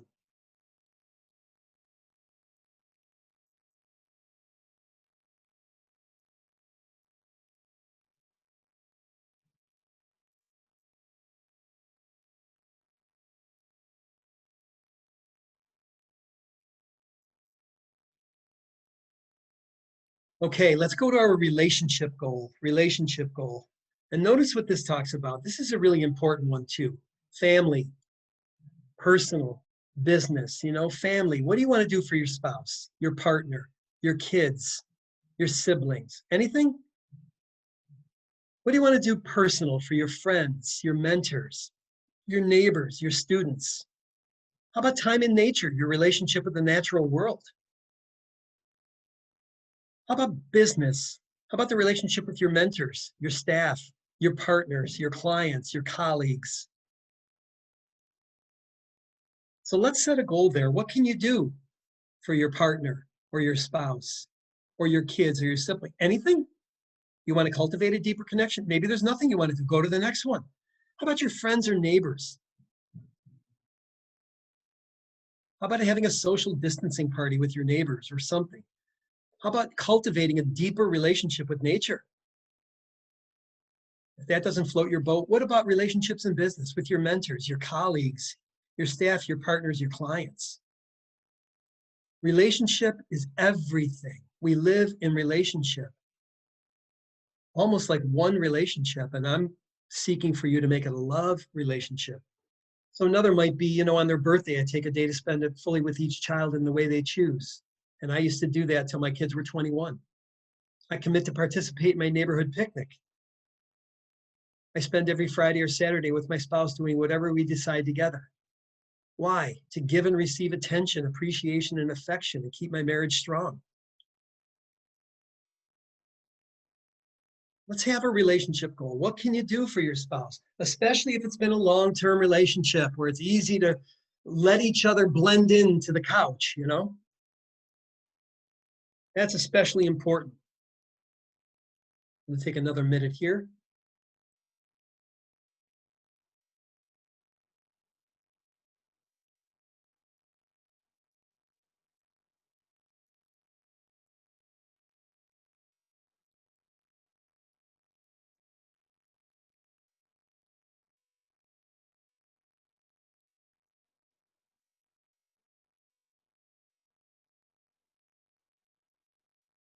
We're going to move on. Let's go to recreation, vacations.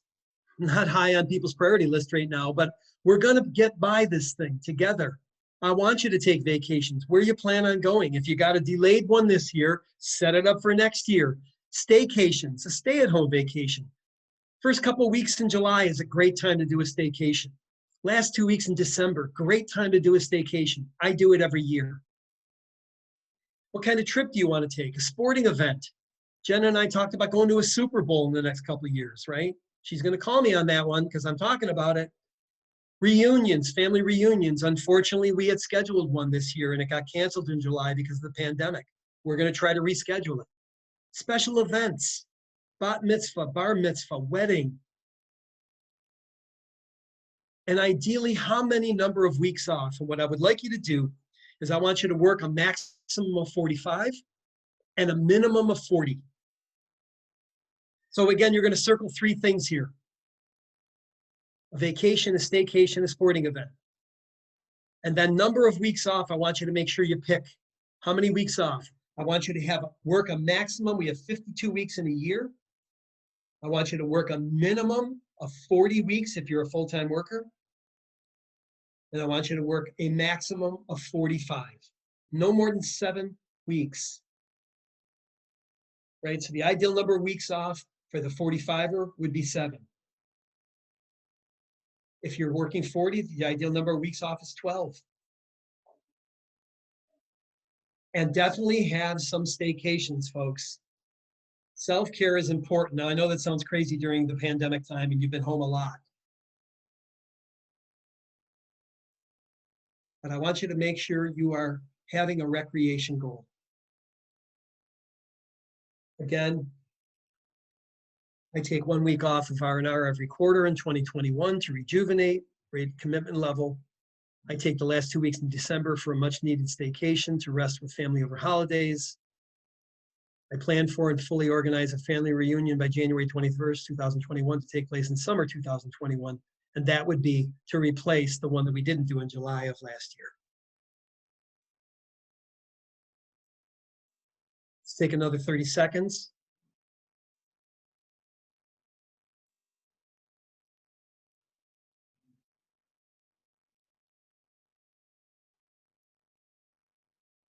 Okay, let's go to personal goals. Personal goals are interesting. They talk about 3 levels, right? Your spiritual, your mental, and your emotional. I didn't put physical in here because your physical should have been taken care of in your health goal.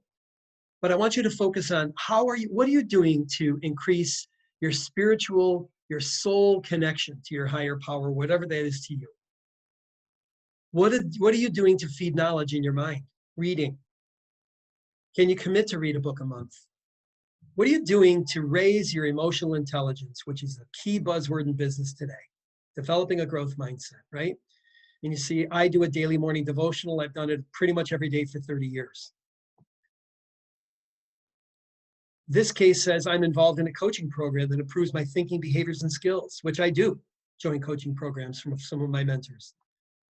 And I read 4 books this year, 1 each quarter, to increase my mental and emotional intelligence. And I read far more than that, but that's just me. I believe leaders are readers.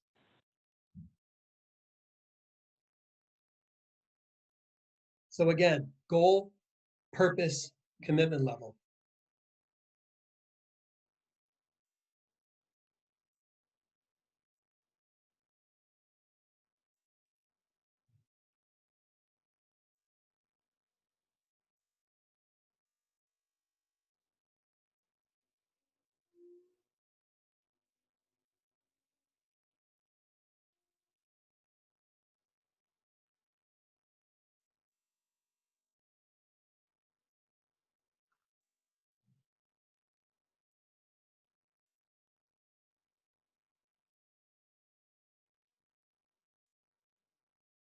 We're gonna take 30 more seconds.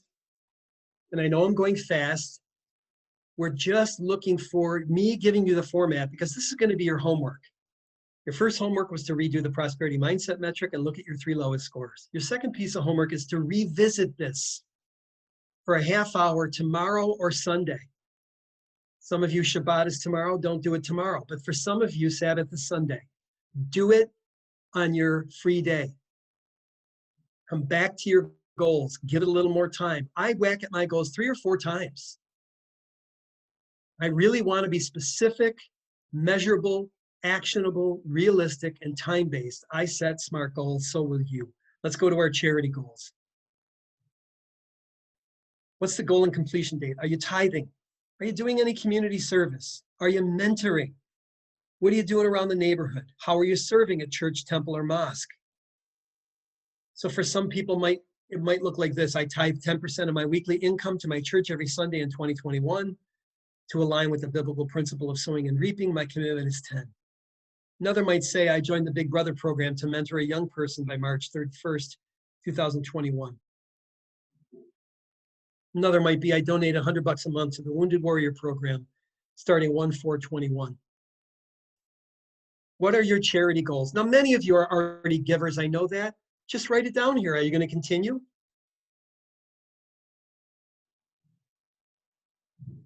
Like one of the things I would do is I would give to the Open Door Mission here in downtown Rochester, but I wasn't doing it monthly. My charity goal this year is give them a credit card. Give them a credit card, let them hit it every month instead of wasting, they send me paper, right, and mail every month. Why? Why am I having them waste it? Don't send it to me, just sign me up here. That's on my goal list for charity. Let's take another minute and then we'll finish up.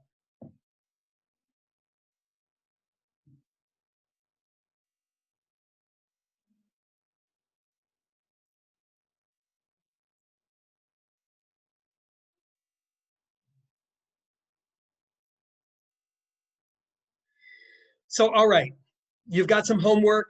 You're going to come back to this. What I want to do is show you the toolkits for a minute. I want to show you how you can, if you want to give a great gift to somebody and really help people with their soul purpose, which is so necessary. Your child, your adult child, your middle-aged kid, right? Whoever it is. The basic program is the Prosperity Paradigm, the Soul Purpose Meditations, the Gratitude Journal, the CD of the meditation. If you want it, you can go to missiondrivenadvisor.com/programs/#toolkits. The advanced is everything in the basic plus the Soul Purpose Online course. a mind scan to see where your blind spots and your cognitive dissonance is. And then you get a free coaching call with a coach. And you also get the soul purpose discovery test, which will show you your soul purpose role. If we rolled this whole advanced thing in, this is about everything people get in a $6,000 program. Why are we doing it? Why is it at cost? We want to help. We want to help. If there's somebody that you know that you're looking for a great present, I don't think there's any greater gift you can give people than to help them discover their soul purpose. So if you want to do that, I'm going to leave this link up. We'll send you this link in the email. If you're interested, you can just click on it. The first 5 things there that you see are all hard copy things, right? The CD, the journal, the meditations, the book, and the prosperity card, the intention statement card. The others are downloadable. And there's also the Prosperity Power Hour Guide. That's a 1-sheet that will teach you how to do your power hour. So all these things on the left, it cost us more to make them than $99, truth be known. So we're really we want to help people. We want to help you. We want to help the people you love. If there's anybody that you know that could use talking to a coach and you want to refer them to us, please do. You can reach out to Liz at missiondrivenadvisor.com. And if you want to order this, you can order it right at this link right here. And I believe that Liz has posted this link in our chat. So I know we're at a couple minutes after 1. I want to thank everybody. I want you to know how much I appreciate the gift of your time. I want to remind you of what an amazing difference you make in this world that so needs your soul purpose right now. Happy Hanukkah. Merry Christmas. God bless you. Be well. Last slide, January 8th. I apologize. Please join us for Module 2, January 8th, 2021, from 10 to 1. We will send you a link to sign up for that. So you're going to get a prosperity metric to take. You're going to make sure that you're doing take a whack at your second look and reflect on your goals. You're going to look at the toolkits if you choose to and think of somebody that might be able to get value from the toolkit and buy that for them. And then you're going to sign up for Module 2 on January 8th, where we're going to create the action plan. Thank you, everybody. Happy holidays. God bless you and be well.